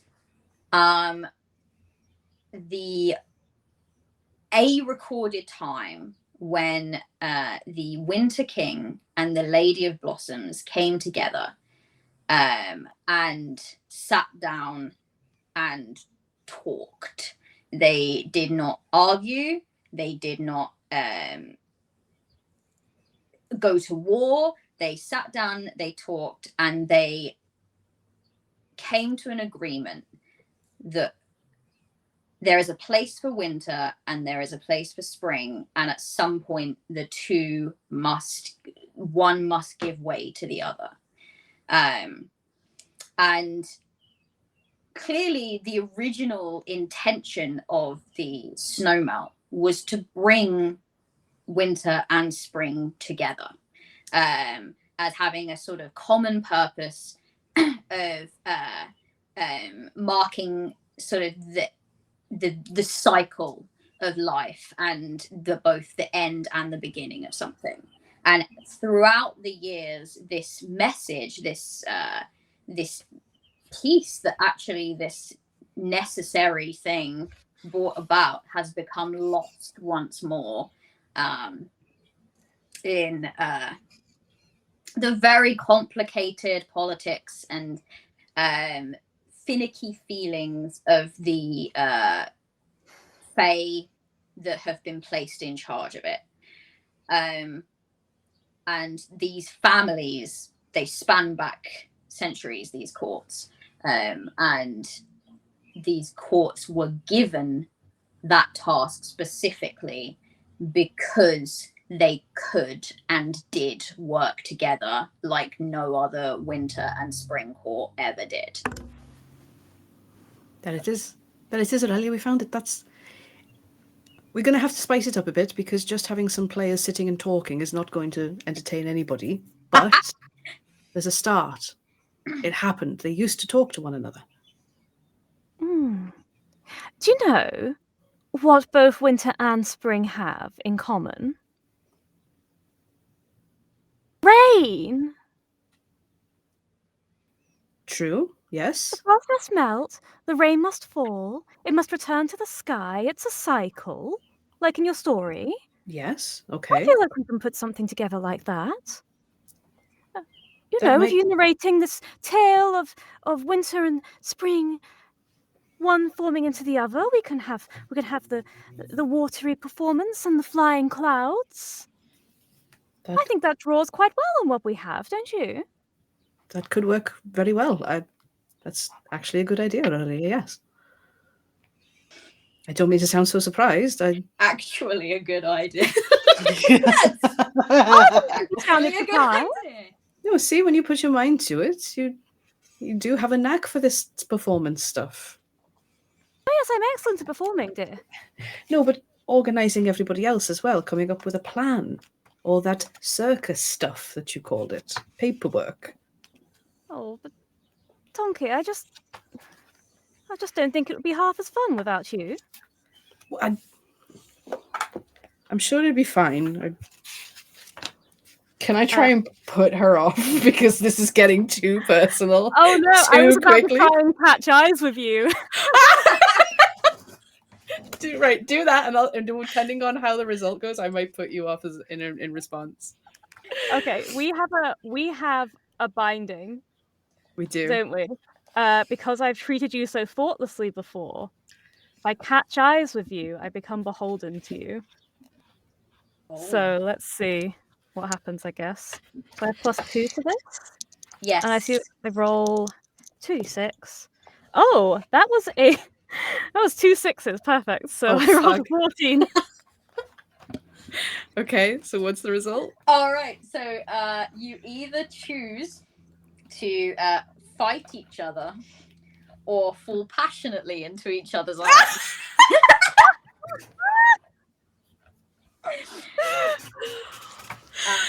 I think I'm going to interpret that because I don't feel that there's romantic tension. Just kind of like not yet. I will allow you to interpret that as to not be a romantic or passionate hatred for each other. I will allow you to. Go ahead. Oh, I think I've lost Kat. Can you hear me? I can't. Oh, I can hear you now. Okay, sorry. Okay. That was yes. I think my internet talking. I haven't lost you. My internet just chugged. I'm back. I think what it is I think I'm just gonna grab Tonky in like this huge passionate hug. Oh, okay. friendship. Like, oh, we did it type hug. Like, we come to this conclusion together. Yeah. Yes, you can actually choose one now and change your mind and choose the other in a little while instead. So you can immediately go back to being, less than friendly at some point. But for now, like, the emotion of the moment, the emotion of like, oh, we're gonna do it. We're gonna make Juliana so happy, and it's gonna be a great night. Aurelia just sort of in this moldy, gross little caravan just sort of grabs you, and you're like covered in all of this like centipedes crawling up your arm and all of this, and it just grabs you and sort There's of a snake in my sleeve. tight, He pops his head out and is like, oh. And kind of like exclaims, oh, it's really gonna work, and is very, very excited by the idea that this will work. That catches Tonky completely off guard, as you might expect. Well, okay. I think there is like that in that moment where you catch eyes, there is potentially the spark of something, but she very quickly pushes herself away and says, "Yes, yeah, we can do this as professionals." All right. Yes. And I am now beholden to you, Tonky. Excellent. Whatever that Excellent. means. Perfect. This feels like as a really I think good Aurelia time. immediately becomes aware of all the centipedes and kind of goes back to. This feels like a good time for us to call a break. And take a 15-minute. We're going to take a 15-20 minutes while we pay the ad tax. Because unfortunately, despite being queer, we are still beholden to capitalism. So let's take a moment to, now that you are filled with this newfound positivity that you will absolutely succeed. We will be back very shortly. Everyone, enjoy the break. Revel in the queer love, and we'll see you soon.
everyone. We're back. Back to the chaos. So our lovely circus have arrived at hopefully not ill-fated wedding, though there's definitely some vibes that need to be sorted out. But they are here to put on a fantastic performance for everyone there and make them forget all of their feuds and all of their arguments and all of their hatred, and just for one night celebrate love and the finding of that, no matter who has happens to be the people that are engaging in that. So we are going to kind of go right back into the action, but what I'm going to get my players to do, they've been plotting with, I went away to go and get myself some chocolate buttons, okay, and I came back to plotting and scheming. So they have been kind of having a little think about how they're going to organize this circus based on the story that they have discovered. And I would like them now to take a little bit of time in character to come together and have their thoughts on how they might devise a show. Betty has set the stage up beautifully. It's looking gorgeous. I'm sure you've all had a hand, as well as the various sort of circus hands and things that help in decorating it appropriately and thematically and making it look good. So with that said, I hand over to my lovely cast, and they will have their conversation. I imagine Aurelia and myself just like burst out of the wagon and come running down the stairs and gather everyone up together in like a huddle, ready to go, ready to discuss, and start talking over each other with excitement of, okay, this is what we're going to do. We've got a plan. This is a story. Look at this book. Which one should we be listening to? Aurelia helped. Well done. There's going to be a story, and we're going to make it all, the things that we do, the performing things, to be a story. And it's about something to do with, I don't know, working together? I don't know. What is it, Tom? Very, very much that is the theme, yes. The cycle of winter and spring, that they work together, that one must yield to the other in a never-ending cycle, and that they can do that peacefully, and they need to put aside their petty bullshit, but we're not going to say it like that.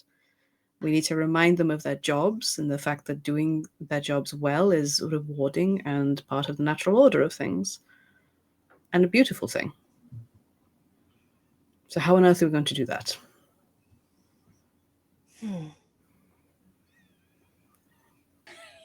Barony, of drowning someone. It wasn't my first thought. Second, third. Betty takes the opportunity to speak up. You go first. No, Barony was just like, well, it was the Okay. Okay.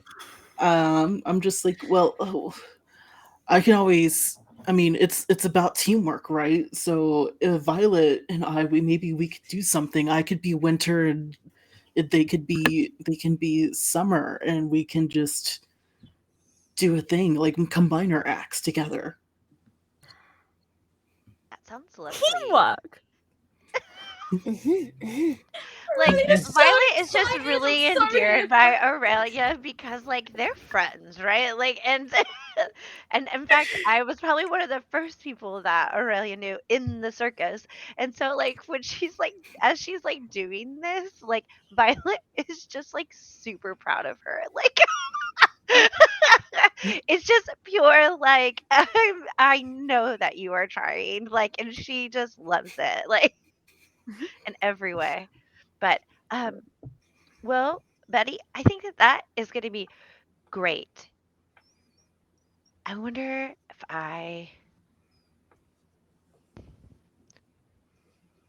okay, I think I have an idea.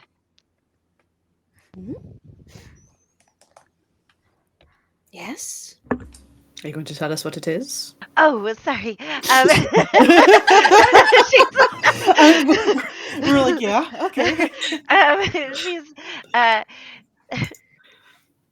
well, so and like she kind of like on her like her cloak there is like this little tiny like golden crown that is like like on it, and she's like, "Wouldn't it be great if for a while we did some kind of like throw me aerial, like aerial in the sky, throw me, and I could turn into a bird like I do."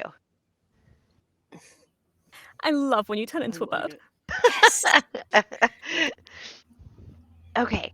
Um, I'll follow your lead on that, Betty. All right. Hmm. And I decided I'm just going to go ahead and, if everyone doesn't mind, enter my winter form. Mm. Because I guess I can do that at will. I don't know if let's just say we do. Let's just say that happens. Chaos! Embrace the chaos! You absolutely can do that. Yeah, let's say that you physically just and you're all used to kind of like this very gradual but dependent on mood, dependent on sort of like various broken promises and stuff. Sometimes there will be a shift in form and it will be a very gradual thing. Betty just and all of a sudden is their winter form that you're less used to, but for the sake of gay love, it is Let's necessary, just say this is I think. the troll likes to lend a hand, and this is the way I do that. What if we were to represent the king and the queen in this storytelling? I might have something in my wagon for costuming. That might work. Tell a story of cooperation. Love, dare I say it?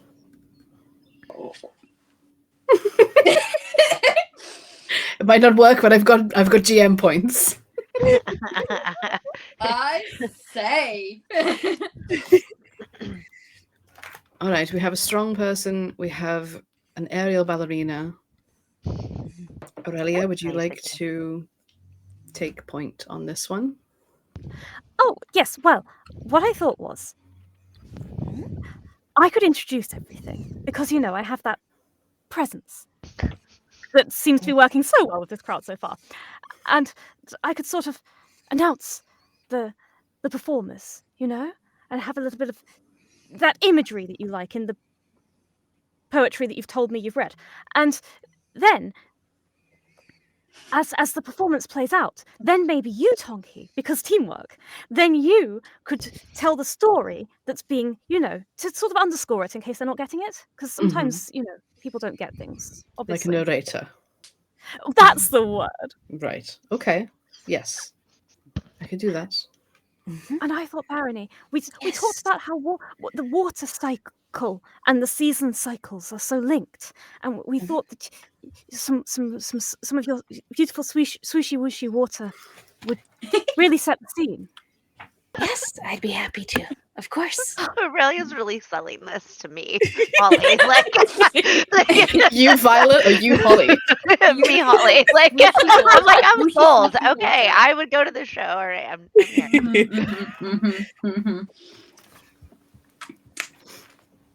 That All sounds right. like a decent plan. It sounds like you have a plan. Some questions. Okay.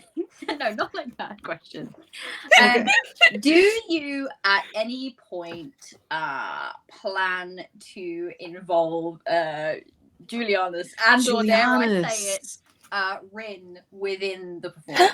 Yes. What if we can get them to dance as part of the performance? A lover's first dance. Are we above table? Are we performing before or after the ceremony? So technically before, Okay. but it can lead straight into the ceremony, or you could decide it becomes part of the ceremony. It is now. Yes. Yes. It is- yes. yes. In fact. Okay. Yes. In The answer fact. is yes. It's always yes. Yes, but yes, and this is now the ceremony. Perfect. Okay. There I is like the idea move- that one of you is going to announce that at some point, and it's going to be like surprise. Yeah. Yeah. So we do like, sorry, at the table again. We do you tell the story of the past, and then we seamlessly, magically transition into the present, and then it's them two dancing, and then we walk them down the aisle, and Aurelio or myself can do the honors. I don't know who else they had organized to do it, but they're not important anymore. And they definitely wouldn't be as good as either of you. Absolutely not. It does briefly cross all of your minds. This No, it doesn't. We're not thinking about that. No. that figure that had a very impassive face didn't seem to belong to either court. Might have been the celebrant or the person that's there to marry them officially. Well, if they cared enough, they would put on a performance about it. Do you know what I mean? They would be doing their job right now. Do we know if there are any rules that this person has to be the one to get married? Yeah, we could like break some fairy tradition and start a war anyway. For sure. Yes. Yeah. Okay. Good. They have to say potentially some very particular words, but that you can, as the circus, call upon the audience, to get involved as Audience part participation. of the show. Yes. You don't have to, like. There's a lot of pomp and ceremony around weddings, even Fae weddings, but ultimately there's only very particular phrases and sentences and actions that actually are the thing that binds them together in marriage, and everything else is just bluster. So why not make it circus bluster and then go, now you say your part, and hopefully that person will be on board. I'm sure they will be. They're that's what they're there for. So we can give them warning. We can go and tell them, look, by the way, you stand there, and when they do their dance, they'll dance down the aisle, and then when they're in front of you, go. That's your cue. Ren might need that. He seems a little tense. That's true. We should run the plan past everybody who's involved, including Ren and Julianus.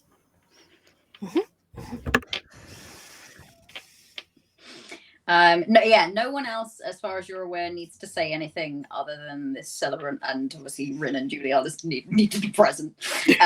Tell them, yeah. It's important that they're there and willing and consenting to this. And as long as that's there, they don't really technically need anything else, but they do require the witness as part of their binds to their court. They require those witnesses to be there and to hopefully not cause trouble or outwardly really object to the match. Oh, yeah. Forgot about that part of the ceremony. Disrupt proceedings. Yes, you did forget about that part, didn't you? Anyway, so let's. We have a troll. You do. You have security. Yes. So the main play that I think that Tonki will be bringing to this is distract people with tricks and visions, which is why I didn't want a particular on-stage role, but the narrator can be very directing people's attention. And if I see anybody stand up, then I can clobber them on the head with a polished skull club. Love that. Well, afterwards we get cake, right? Yes. Of course. Although I doubt it'll be half as good as yours. Would know Violet well enough to know that there would be good cake here. Oh, yeah. I mean, I can already smell it. I know that it's here. All right. What was you going to say, Barony? Actual play with the cake eating scene. What if, as part of setting the stage, we turn back the season of this place, start it in winter, and advance it to spring, the natural order of things? We could do that. Ooh, I love that. You mean all of us start in winter as well? Potentially, yes. Let's see.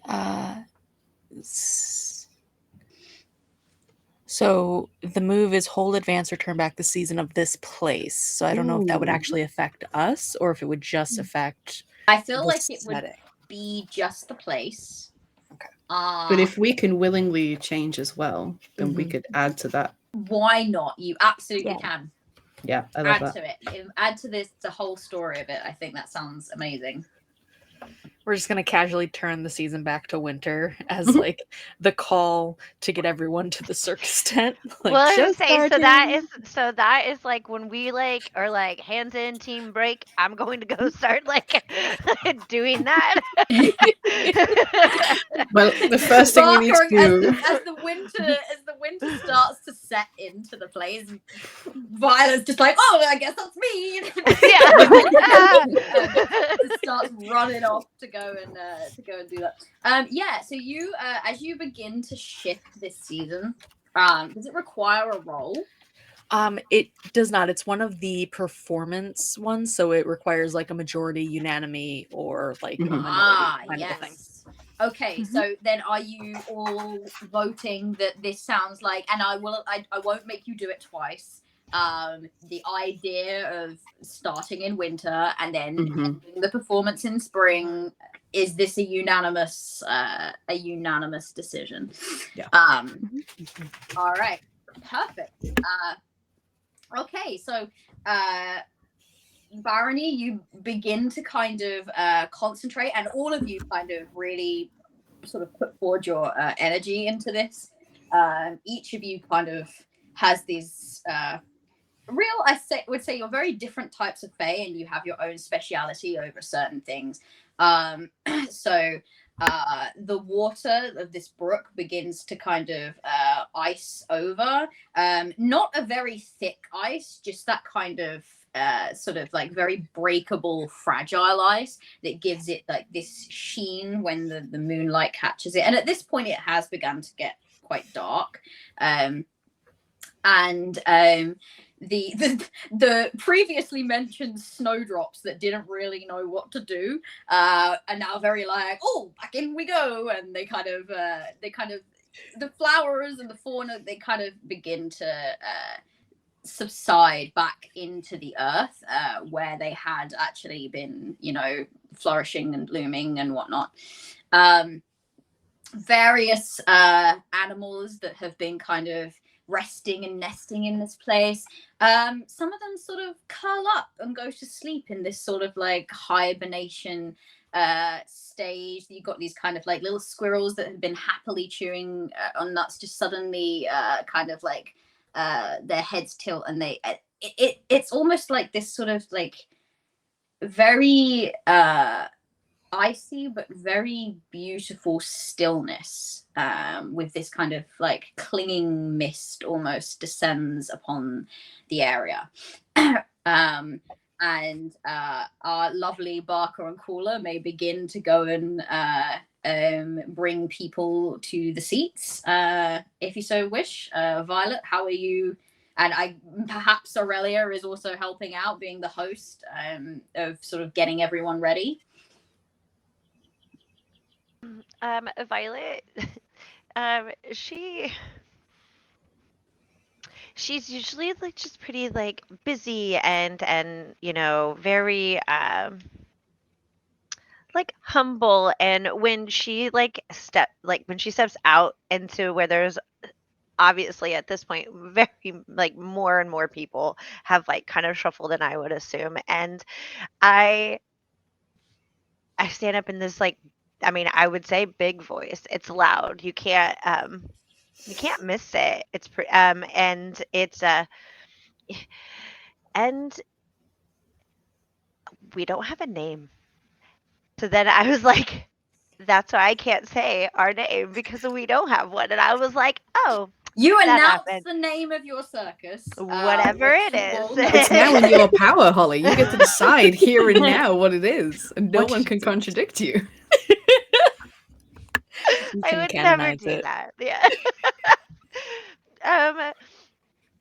But I announce the name of our circus, and I do throw out a name for the show. And I have dubbed it Seasons of Love. And I am, I mean, just Is this just a performance of Rent? Is this what this is? This is Could be. It could be. But it's pretty effortlessly. I'm like flitting and flittering through like, in my human form, but very similar movements, and it's effortless, and I am making sure that everyone is, and I'm I'm, people are like taking drinks, or and I'm grabbing hands and I'm pulling and I'm like going on to the next one, and I'm like, Seasons of Love is starting, and I'm like, everyone, and I'm like hoping Aurelia stands out front and kind of like gathers people. That's what I was hoping she would do. Or they would do. I think Aurelia is actually kind of like getting into the zone. They're standing and they're Perfect. quite still and they're just watching everyone arrive Mm-hmm. and kind of taking note and getting ready to begin when it looks like everyone's settled.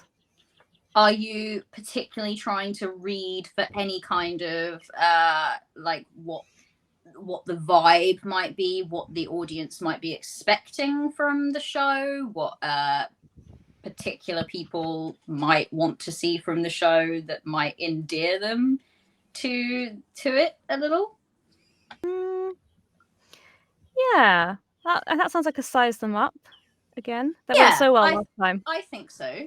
As you kind of survey this, if you roll 2d6, and I will give you +1 because you're taking time to really take stock of the situation as everything is happening. You've got your Barker and Caller kind of running out, doing a lot of the legwork, keep looking back at you like, you read? Nope, still in the zone. But you are really kind of focusing on the crowd. Okay. 3 and 1. That's 4, 5, 6, 7. 7. Okay, yeah, no, that's reasonable. Right. Reasonable. Do I Definitely get one better than before. the 7? I'm on the wrong page as always. That's okay. Size someone up. Oh, 7 to 9. I get to ask 1. Yes, you do. I think I want to know of the audience. Mm-hmm. Where are you confident and where are you uncertain? Ooh, they are confident that this will be a night to remember. That is something that they are very confident of. And so I think that from that you would gather that they are expecting something filled with it's not just going to be like a couple of people doing a couple of tricks. They are expecting something elaborate. They are expecting something impressive. And obviously this initial, like, as the whole area has begun to become wintry, this is the build up that they were expecting, and it has kind of caused this intense sort of like excitement. It's very much like not your average like someone's getting up there and doing some juggling. Like it's very like, oh yes, this is it. We're gonna get a show, we're gonna get a story, we're gonna get, and I think that that's something that you would feel that they were like confident on, and that would fill you with some confidence, is that you've made a very good play in terms of making this a very dramatic, story-filled performance. The where they are uncertain, I suppose, is what will make it a night to remember. They are uncertain of. I think that they are uncertain of the expectation of them from their sort of their higher ups, I guess. Are they expected to just be this onlookers? Are they expected to say something or try to disrupt the match in any way? And so what you feel is that if you do well with this performance, the crowd will be very on side because they are very open to the mood of the night. If you do not so well, or if someone is allowed to cause some kind of trouble, they will switch more easily than most crowds into being, they're very on tenterhooks of like, I'm ready to enjoy this night, but also I'm ready to stand up and beat someone up if I have to. Like it's very on that kind of like level. So they know that they're expecting a show. They're uncertain if they're also expected to just cause trouble maybe as well, and they are ready for that. Okay, I think that's cool. Aurelia kind of like takes that all in and is sort of thinking, okay, theatrics, I can do this.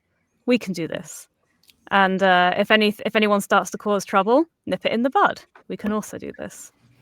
And they kind of think that to themselves, and then I think they're gonna start things off by kind of looking up and around at the crowd very quietly, taking them all in and until they become quiet and aware that the show is starting. And you would notice as the crowd kind of take their seats, Elise has made her way to the very front, and her coterie has kind of surrounded her, and she is very much in this pose of she's watching and she's waiting. You would get the sense that she certainly has the ability to turn fair to foul, should she want to. You would also get the sense that she is fond of attention and fond of applause and flattery. That seems to be her MO as she's surrounded by these people. So do with that what you will. Equally, Rin's mother is sort of sat at the front. She went to go and sit where Elise was sitting and was most put out that Elise has just kind of barged her way up to the front. It seems you're not the only slightly oblivious nobility in the room of sort of decorum, but she has kind of made her way to a seat, and she is sat next to Rin, and Juliana's is also sat on that seat. All of them over on the winter side, and Juliana's looking very uncomfortable, but he's trying to be there for his partner. So he's trying to show unity by coming and sitting. And as soon as he sat on that side, there was a murmuring amongst the kind of crowd. Rin's mother is very, what is the word?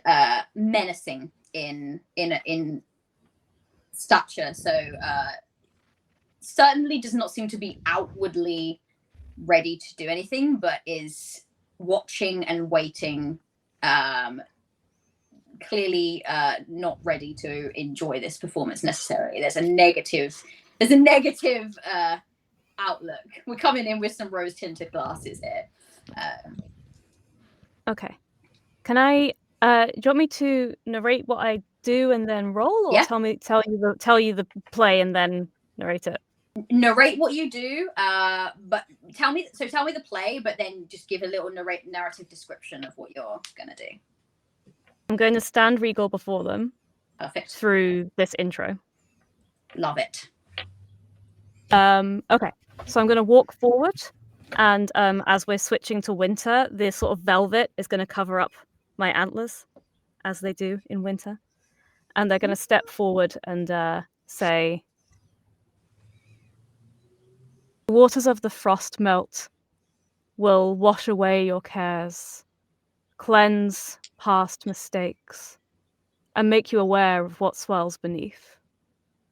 Winter is strong and stoic and powerful, and spring is warm and inviting and busy."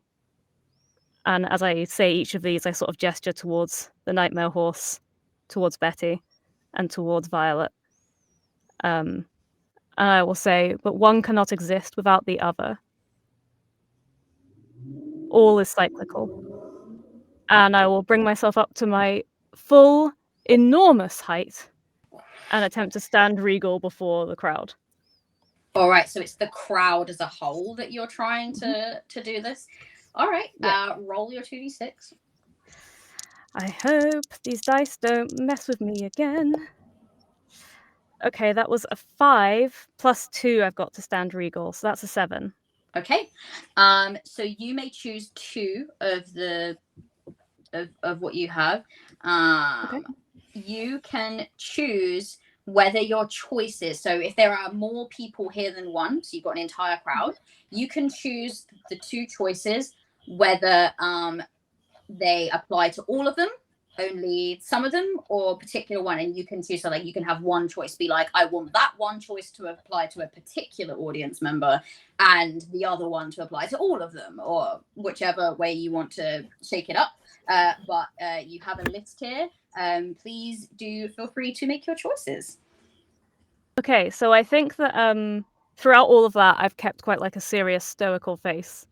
And I make direct eye contact with Elise as I say the end of that narration, which will cause her to stop and take a step back, which I'm taking as just physically, she's like, you're not going to interrupt this. This is my moment. For the rest of the crowd, at the end of the speech, they're going to break into one of their big smiles, and in their winter form, the creases when they smile are these deep laughter lines. And I want to use that to make the crowd feel welcome and free. Your hospitality now prevails here for them above any law and custom. I feel like as you were making your speech, the crowd quieted. It's naturally the start of the show. Elise made a big point of continuing to chatter amongst her coterie, being quite rude. And then you caught her eye. And in a sense, she recognized that there's a sort of this need for a command of attention. There's a kindredness between the two of you. And in that moment, you won. You literally gave her that very intense stare of like, no, I am speaking and you will listen. And she, mid-sentence, just stopped and just looked. And sort of the culture around her just looked a little confused, but they, okay, we're watching now, I see. And they kind of faced their attention towards you. The rest of the crowd, the moment that you kind of, with your beautiful smile, invited them in, they responded very positively. So that's a very good start to that. They kind of relaxed. They kind of looked around themselves and kind of settled in. There doesn't seem to be any, are we about to go? They're kind of like, okay, there's a show. It's a show. Okay, quite cool. So they're ready. They're receptive.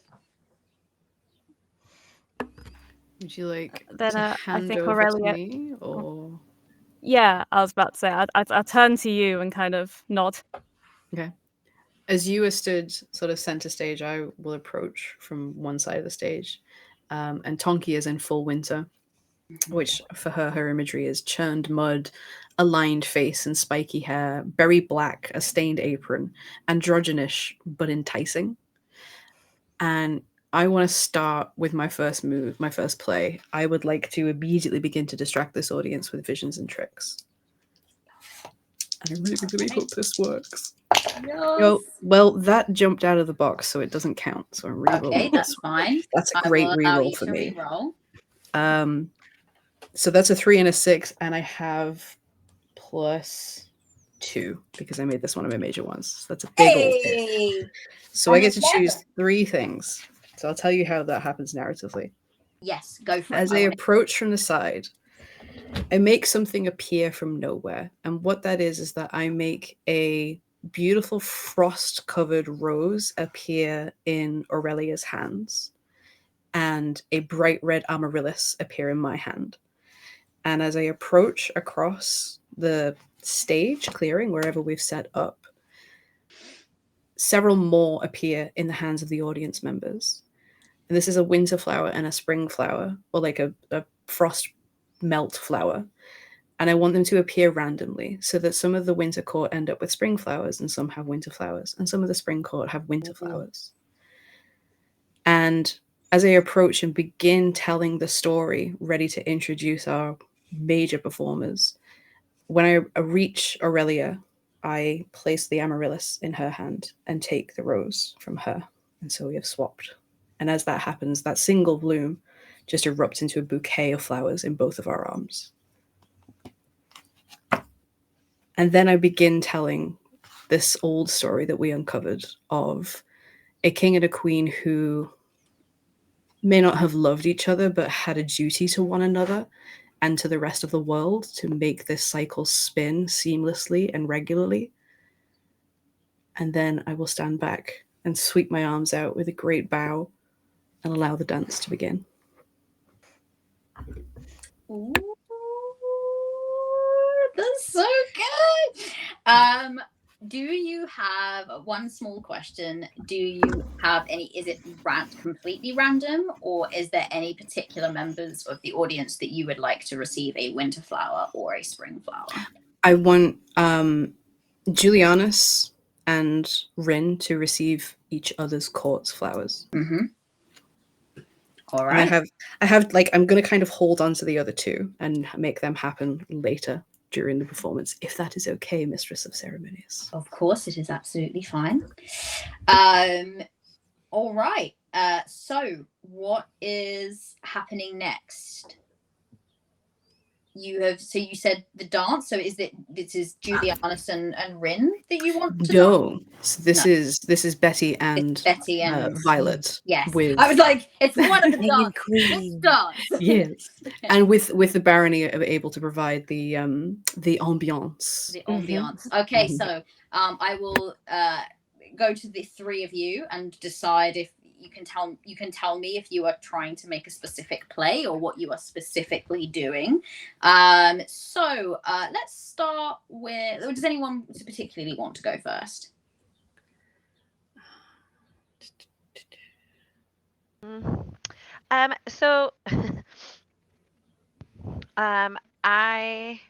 I do have a move, and it's called When You Watch for Your Chance. And it's basically like I'm going to call it a catch-all, but where I'm able to do like, this happens, and at this precise moment, this happens. Yeah. And so, like I had said earlier, I'm following Betty's lead on this. Yeah. And but I do have probably a couple of those, and they are roles. So perfect. You can make your roll now. We can see what like Betty and the Barony want to do, and then we can kind of narrate it as like a full-blown thing. So yeah, you wanted to watch for your chance. Yes, so you're watching and waiting for the moment that is the perfect time to do whatever it is that you want to do. So roll for me. okay, I got a 5, a 2, and that is a +2 for me. So it's amazing. 9. 9. So you didn't quite get the 10 plus hit, but you can choose one of the following and tell me what happens. Okay. Do you want me to do that now? Because I would like to try to make this play twice, because I have 2 things that in mind that I would really like to do. That's perfect. Okay. So you got that, and you know that you have that. So are you waiting for something on Betty first? No, I will tell you one of the things I'm looking for. I am actually looking for an entrance, basically, or like a time that Rin's mother, Morana, is like, I won't say enthralled, but definitely like paying attention to me as I am doing things. All right. You are waiting until you have Rin's mother's attention. And I would say that you can see that she's got this very like detached look. She is watching politely, but you are waiting until you can tell you have her. Right. Yeah. Perfect. All right. Betty. Right. So Betty's winter form is, if the summer form is very sort of like swamp troll, the winter form is almost like a Scandinavian Huldra, which is the Me, a imagery is folklore nerd, losing my shit. a falling tree, subtle beauty, smoke gray clothing, a shaggy coat, and enticing in her winter form. Mm-hmm. And so I feel like the spotlight would come on her and she's just chest out, arms back in fist, just taking this very like forceful steps into the spotlight. And keep in mind that Betty's not a dancer, so this is going to come off as very more almost like interpretive dance with bodybuilding mixed in. Mm. Giving the story of basically showing off Winter's strength. Okay. All right.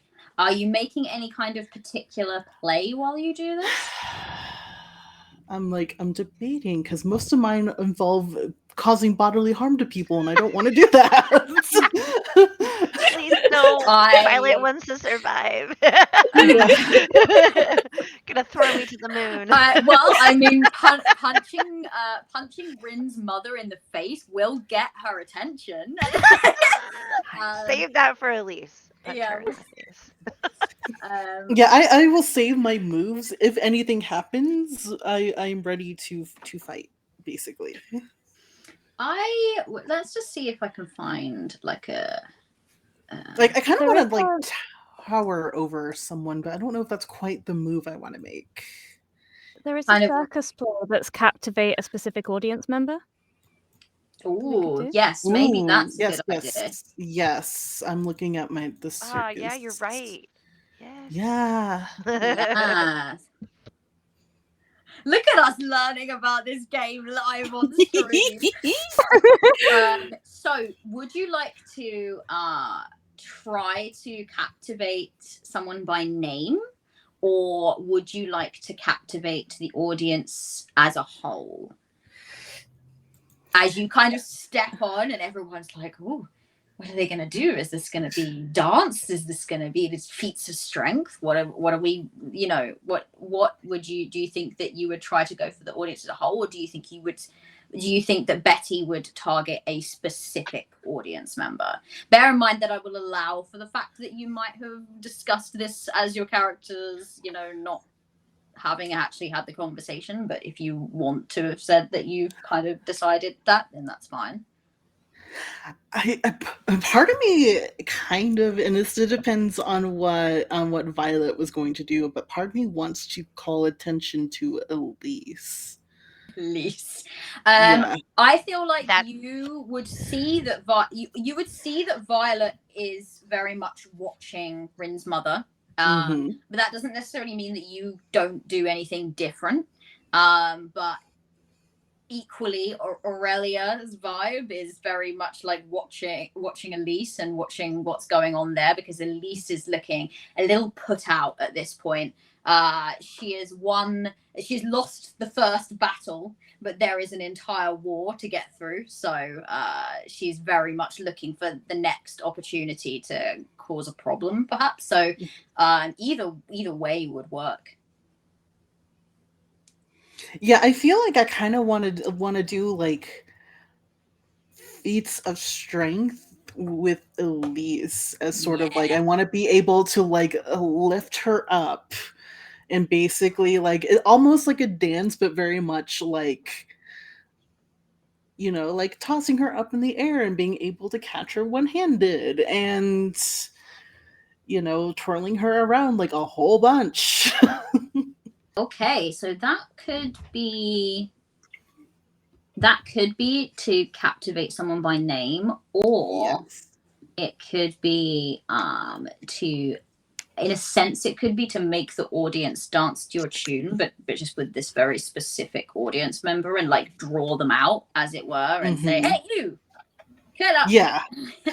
Uh, I feel like I do that because I definitely don't want. I get vibes that I was like, she wants to be the star of the show, so let's make her I the think star that of the like show. I feel like yes, that's a really good idea. So yeah, you don't need to call for a vote on this one. You could like make a big show of just looking around, looking as if you're looking for the perfect audience member. And then your eye falls on Elise and it's you. You are the chosen one. And then basically enticing, come here. All right, you draw them out. I didn't draw you out by doing. Okay, so describe to me then what the effect of that is. I wonder if you still have to. I think you still. So it's like, if I draw someone out, I think I'd roll, if that's right. Yeah, I believe that is. Yes. So, roll for me. Okay, that is a 6 plus a 3, and then let me check my draw them out. I don't have any bonuses, so that is a 9. A 9. A 9 is Yes. still a success.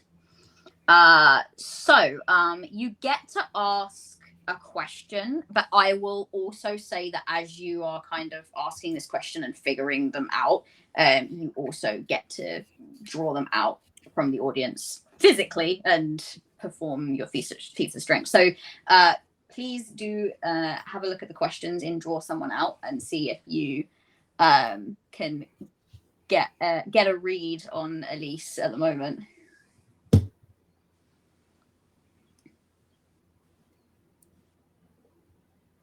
I feel like this would be a what do you expect and how do you feel about it? How do you feel about it? What do you expect? How do you feel about it? Mm-hmm. All right.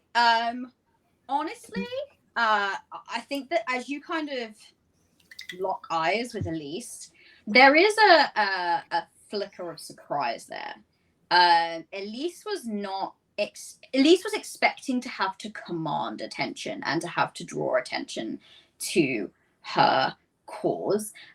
She was not expecting to be called out in this manner, certainly not by Aurelia. And now, just as she's kind of ruminating on what thing number 2 is, you have called upon her, and this is not an expectation of hers.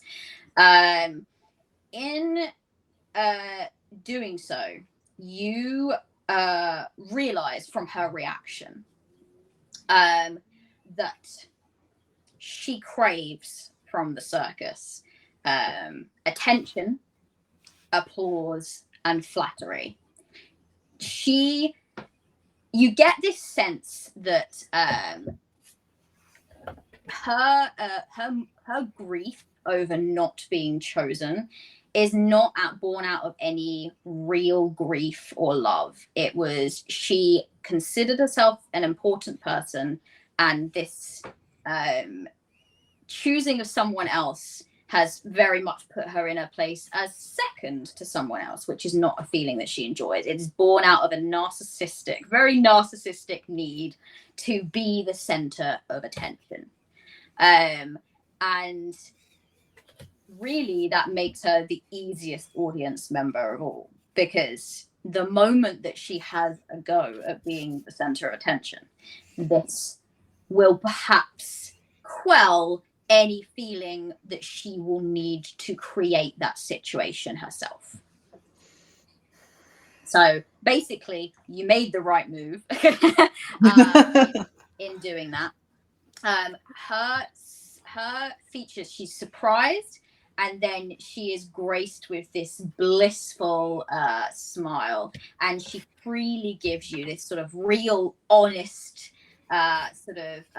delight in and sort of words of praise, but they're very like backhanded compliments as she kind of gets up and she's just like, oh well, at least you know you have your strength to you, I suppose, and that's, you know, very very much the energy of, and then there's Betty, yeah, so she is ready, and she's very much like enjoying the center of attention in this moment, so feel free to. Yeah, so I feel like it's sort of like a I'm trying to think of like I've seen the performances with like where they would like hold someone with just one hand and then they'll like form formations, and every time I do this I'd make sure Elise is like the star. So I'm basically doing that dirty dancing like lift where you know. And quite frankly, I will say that Mhm. Elise's she's got a screechy voice for sure. That level of engagement from the Mhm. audience and the fact that you have brought her in, um, uh, my beautiful feather cloak friend, Rin's mother, looks up and she seems to be analyzing for, okay, there's this big show, this big display of something. What am I missing here? Because she's always looking for the subtlety, and it is then that her eyes fall upon you. Um, so when she looks at me, I am also as Winter, right? So I'm Willow Catkins. I have very sharp features. I have a velvet hood instead of what would be my normal, like very colorful one, with copper flecked black. So it kind of like is it's very different than what I what other people have seen me in today. And my look is a little forbidding. And as I do this, I would try. I'm gonna try. I see. Here's the thing. I'm gonna try to make her blink, which is a thing that I can do. And and when Let me have a this little is look like I at that. feel really bad because this is like a compound play because like I've got I'm sorry. So I want to roll, but what I want to do is I want to make her um it just says on any hit. So all right, here we go. All right. All right, great. I actually got a 10 and I have a +2 to that, so it's a 12. All right. And However you decide to play it now, take +1 to your roll. Um, okay. So on any hit, you get to choose to do one of the following. mhm. Um, so do you know which one you want to do? um I Oh, there's some good ones on here, you yeah, know. I know. Yeah, I know. I'm about to um fuck her up. yeah, right. I want because she is captivated at this time, I want them to think that they were ready, but I've caught them off guard. And how I make them blink is that I am in this very darkened, sharpened look. And when I do that, I don't know if you know what a bird looks like when they are giving themselves a bird, like giving themselves a bath, right? Mhm. And they like come up and they do that little shake. I do that. And when I do that, it like everything goes back to summer. So it then becomes like like this shimmer of like color and brightness and warmth, and it's like sweet smelling almost. I mean, it is like a whole thing. And when I do that, um they they thought they were ready, but they were not. I Mhm. then tumble, flit. However, think of the most graceful thing you can do in front of a queen. That is what I do. Mhm. and Mhm. Mhm. when I do that, I hope you let me do this. I would like to. I want my cloak to expand, but I want it to be like almost like a full like wingspan. Like it's much bigger than what anyone looking at me would have thought it would look like. And when I do that, I want to you have no idea how I'm doing this, but it is expanded. And I pull from the side, literally a honey cake, and I I Offer it. vow. Yeah, I'm gonna serve some tea and honey cakes. So I said it's All a of the compound mood. plays I'm sorry. together. I love it. No, this is beautiful. Okay, roll to You see said it, roll. to make sure that you don't like smush it in her face. I know, right? Oh Lord. Okay. No, it's gonna be fun. Oh no. In fact, freaking actually, way. because you have such a good build up to this roll, I'm actually going to give you. I'm going to give you a boon. I'm going to give you a +2 because your description and everything. I'm rewarding it. So whatever you rolled, +2 to that. Okay. So it says my magic can help them change their fate, but I don't know how you want to interpret this. I also rolled 2 6s, and I have a +2, and you gave me 2. Just broke the game I immediately. know. I'm not making it up. Like Let's straight up. And, like, Okay.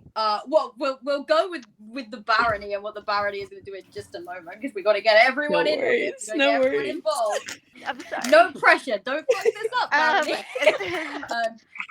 Okay. Choose your choose what you Okay, so how I would interpret this is that she may get the notion, right? This feeling that she gets, she can become and wish to become invisible until the next setting of the sphere, sun, or moon, right? I doubt that she would want that. She is queen of the winter court. However, however,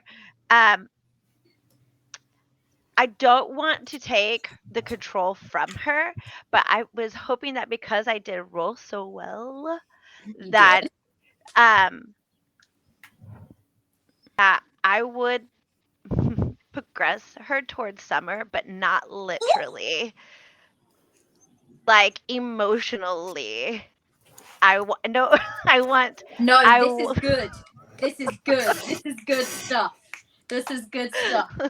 Okay, so that's the one that you choose. That is what I would like to do. Yes. All right. Well, okay. I need to rewind this back in my head. So, you watched for your chance, and the moment that you had her attention, because she's looking around, she's like, something I'm missing here. There's got all these tricks and all these visions going on over there, and they got Elise screaming at the top of her voice up on one finger on the trodden Betty's, just flipping her around and doing whatever. And something they've got a play. She is the person that looks for the hidden theatrics. What's caused the lighting change? Why is the smoke coming out? And she locked eyes with you, and what she was not expecting was for you to be ready for her to lock eyes. And she was like, oh, she knew I was going to be looking for her, and she knew I would find her eventually. And you waited for the moment that she, almost as if you took it as like a oh, okay, you're ready to accept this now, cool, okay, now I'll go. You beautifully changed into your spring summer sort of form, and it's colorful, and for just a moment, someone who has always seen beauty only in winter and only in dead things and only in her way, you take from her something that she does not give freely, which is an audible gasp. That's something that you do not find the Queen of Winter's memory often giving, but she is not expecting this beautiful display of color and light and life, and she was certainly not expecting to find it beautiful. Then you kind of wingspan out and Batman your way over with this honey cake in hand, and sort of settle yourself down, having just performed the most graceful acrobatics. I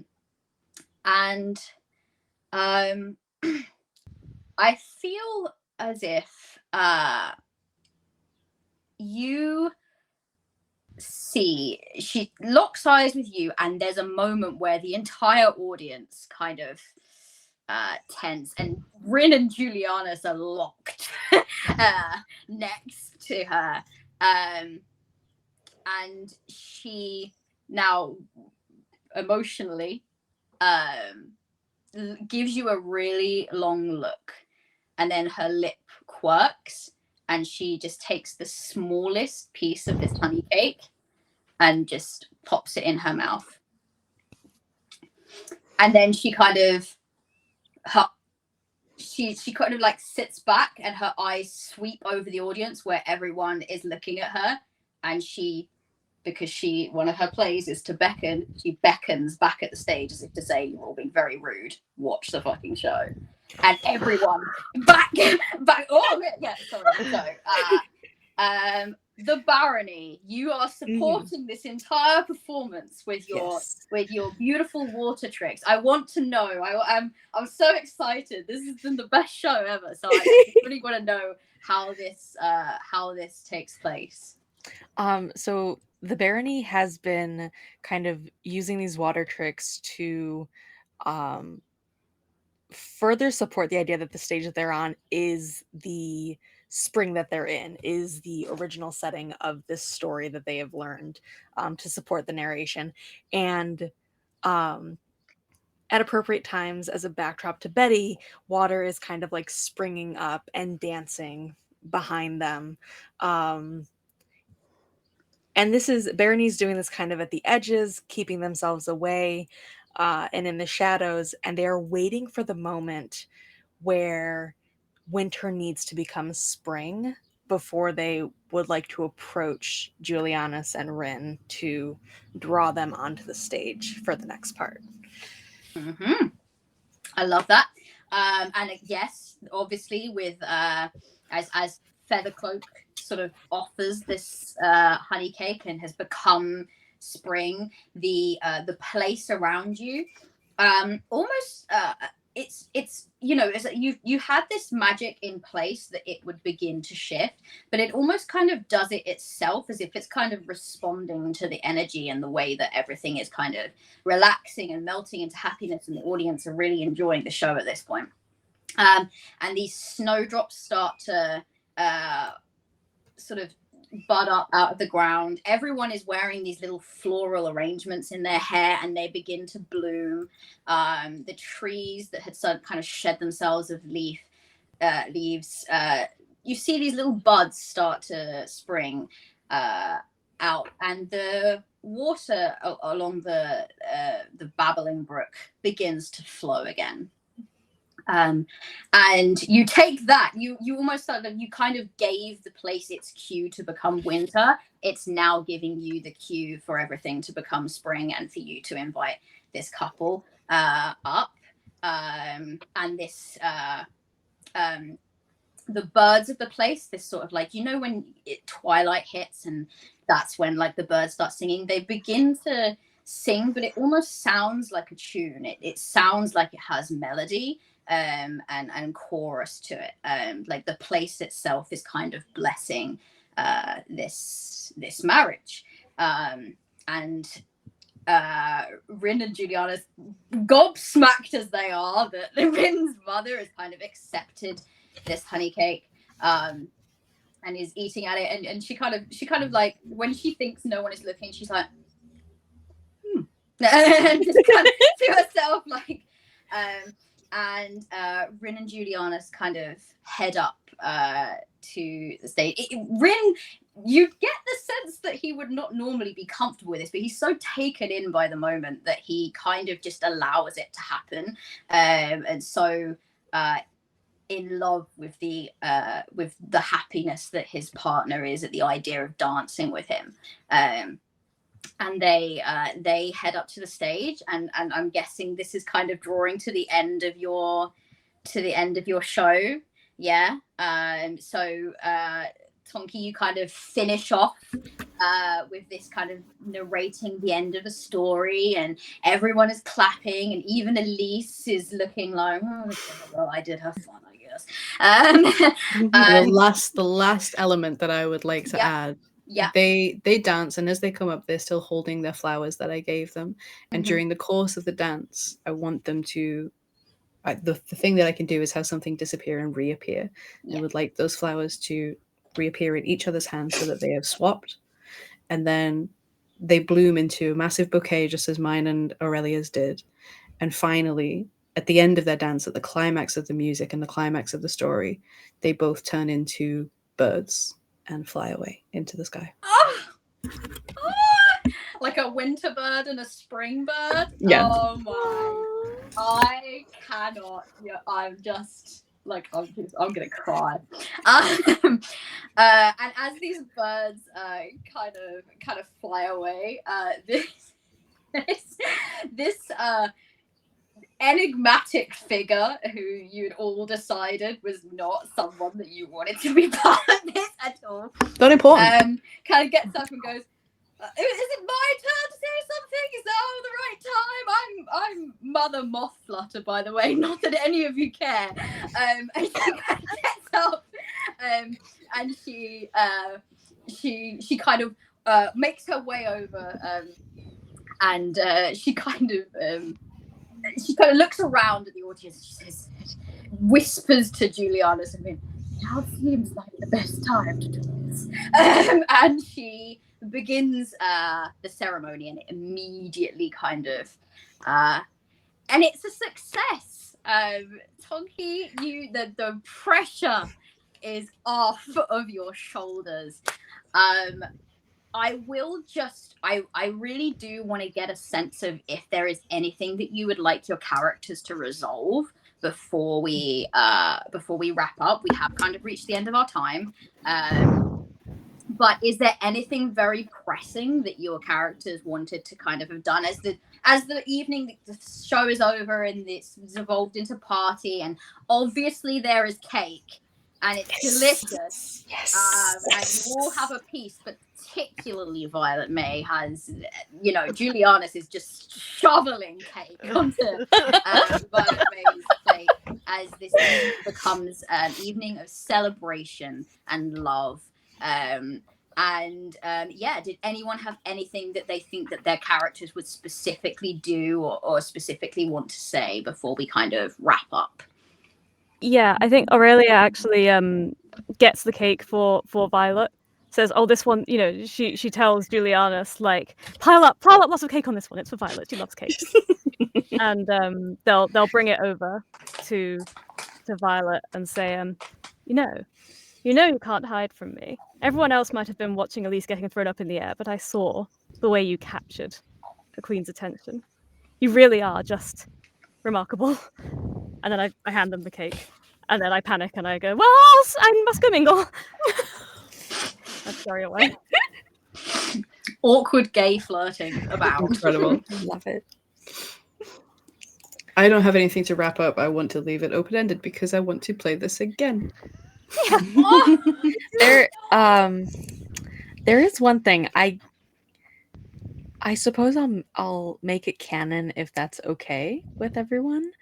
The barony would slip away from the proceedings and return to their carriage, and then try to break into Tonki's carriage at some point for the evening. Whoa. Lock it. May I ask, or do you would like to leave this in a mystery, the intent behind robbery? Is it robbery? Is it? It's reverse robbery. I don't know where she's going. Gonna put something in there. I see. I think I know what you want to put in there. Yes. All right.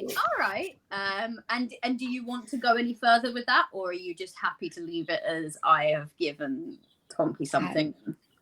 Yep, happy to leave it there. Just they discreetly try and do this, and they're in their winter form, so they are very like slight and like pale bone, sharp teeth, slick, almost like a figure coming out of a lake in this form. There's no mask, so they are very sneaky in this form. And so they very quickly make their way from their carriage to Tonki's and then come back in their summer form with their mask in place to mingle with the crowd. All without a word. All right, I know what this is.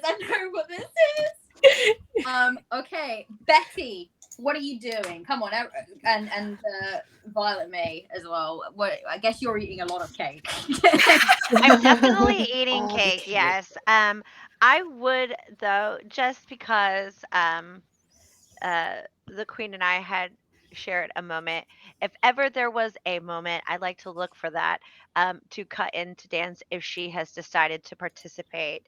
It wouldn't have to be very long. It's just a formality on my end of like a thank you and also you're beautiful. No.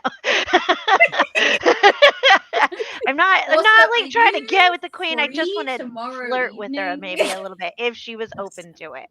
I think that she would have been taken a little bit aback by how open she ended up being to the proceedings.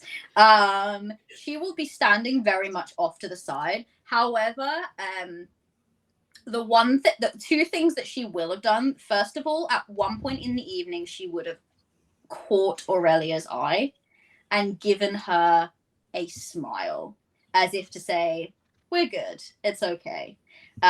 Just because I feel like Aurelia might have just been taken a little bit too aback, and then of course probably gives her a smile back and saying, "Well, of course we're good," naturally. But he will make sure to do that. Secondly, yes, I think that she would be open to dancing. A little bit. It would not be like a quick. It would be very like quick, like formal, like. Absolutely. But she would be open to it. She would be disgruntled, but she would be like, "Oh, very well," and just allow it to happen. Fine, I'll Good. give in to the niceties of the night. And I would not manage conversation with her at all. Like it would be dead silent. Dead silence. Just how she Except for the likes music. it. Like Betty, what are you doing? Come on, we might as well. Let's do the lot. I am definitely still dancing with Elise, and I'm slowly kind of shifting back to my summer form. And eventually, I just lean over, whisper in her ear, "Hey, do you trust me?" And what is her reaction to that? Oh, she kind of like I feel like as she's consumed more wine, fairy wine, she's becoming a little bit more like open to everyone's, and her coterie at this point are just kind of like they're all giggles. It's not sighs and weeping and all of this anymore. It's and wailing, open wailing. It's now like all like laughter and giggles and just like, oh, we're just having the best time. Oh, this is wonderful. Oh, do have a ball type vibes. And she kind of goes, well, of course I trust you. Otherwise, I wouldn't have let you leap me into the air. Of like she's having the time of her life right now. So I basically take her waist, spin her, and then just like throw her up in the air as high as she can go, and I'm just kind of waiting for her to come down. Do you throw her to the moon? Yeah, I think I threw her to the moon. Okay, you threw her, and you just hear this like, she goes, oh, and then you just this distant fading like screech, and her coterie just kind of like, ah! And then they look at you, and then they look at each other, and they're like, and then just kind of like walk off. And they go and enjoy the party, on their own terms. They don't beholden. Oh no! At least made Betty worse. Oh no! And I'm just like kind of like this. I was like, oh crap! I did it again, didn't I? All right, everyone. I feel like if everyone is happy, we should wrap up there. We all good. Oh, what an amazing tale of love so and good. gay So and wonderful. friendship. Oh, you all worked together and it was wonderful. All right, what we're gonna do is we're gonna go really quickly round. Everyone, if you could introduce yourself. I think we're ready with commands to kind of give like who is where you will find people, but just kind of give yourself a little bit of background. We'll be as quick as we can, but feel free to kind of share if you've got products coming up briefly, and then I have a few announcements, and then we will away like the Fae that are gay. Hey. Okay. Enough of that. Yeah. Let's go. Let's go backwards this time. Let's start with Holly. All right. Yes, I'm Holly, and I played Violet Maid today. It was a blasty blast. I purchased this after we had our session 0 because I was like, I must own it. So it is very lovely. Thank you so much for letting me be a part of this. This is my first stream on this channel, and it has been a blast. So yeah, find me on the internet. Let's be friends. That's it. Let's be friends. I love that. The message of the evening. Let's just be friends. All right. Tyrant. All right. I am Tyrant, and I've played the Nightmare Horse, the Barony, today. It has been a lot of fun playing with everyone. This is my first time playing under Hollow Hills, and it's such a fun system, you guys. Like I said before, you can find me on Twitter at Tyrantonut, or in the Discord. I hang around and lurk all the time, so you know. Yeah, like Holly said, let's be friends. Should we all just end our intros or our outros with that? All right, Michelle, you're up next. Hi, I am Michelle Kelly. I'm an actor, singer, and a fae you should not make a deal with. You can find me at Michelle Copter on all the socials. And yeah, this was also my first time on the channel, so thank you so much for having me. Let's be friends. Oh, nice. All right, next up we have Amanda. Hi everyone, my name is Amanda, using she, her pronouns, and I have been Bogtrodden Betty, the troll. And yeah, find me most places at Pandacabra. I'm usually lurking around, and this was like so fun. Also my first time on the channel, and also let's be friends. Hey, all right. No pressure, Darcy, but if you don't say let's be friends, you are the grumpy one here. All right, I'm just saying it. All right, Darcy, take it away. It's me, JC Darcy. I am, in fact, the grumpy one. Hi, this is not my first time on this channel, believe it or not. I've been here a little while. I'm the Chief of Community Outreach at this channel. So if you have a game you want to pitch, and if you want me to set you up with some sponsorship, then I'm the person to talk to.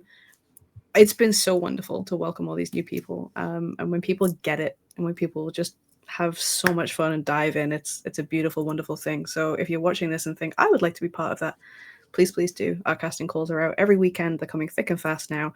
Creator app is pinned in Twitter. They're very similar words. Come run a show with us and let's be friends. Aww, even the grumpy one wants to be friends. But don't perceive me. All right, love. Okay, that leaves me. I am Kat, your friendly neighborhood law mistress of ceremonies, apparently.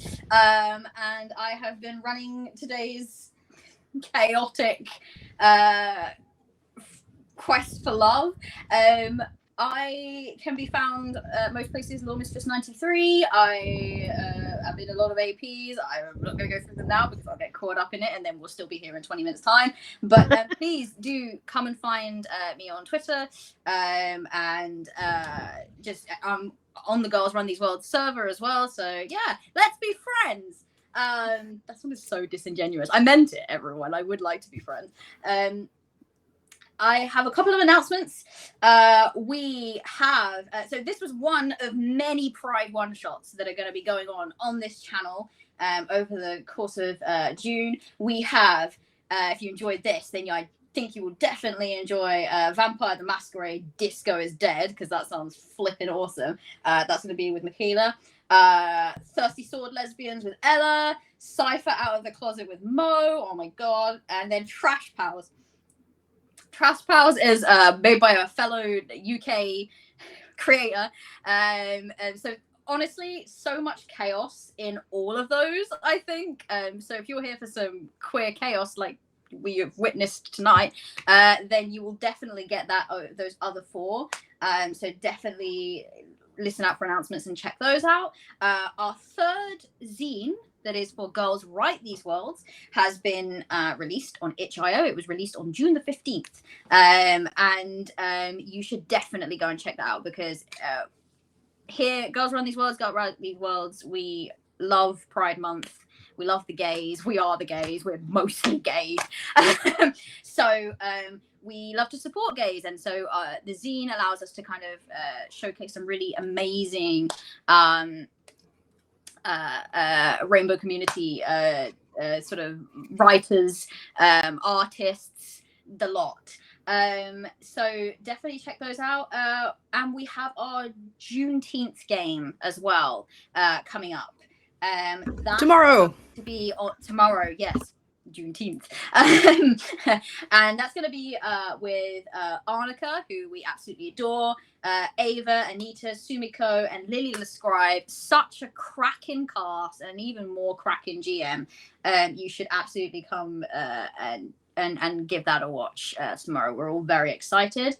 Yeah, I think I will leave it there for our announcements, but we got a load of other stuff as well that is coming up on this channel, so you should all be very excited and hope that you stay tuned.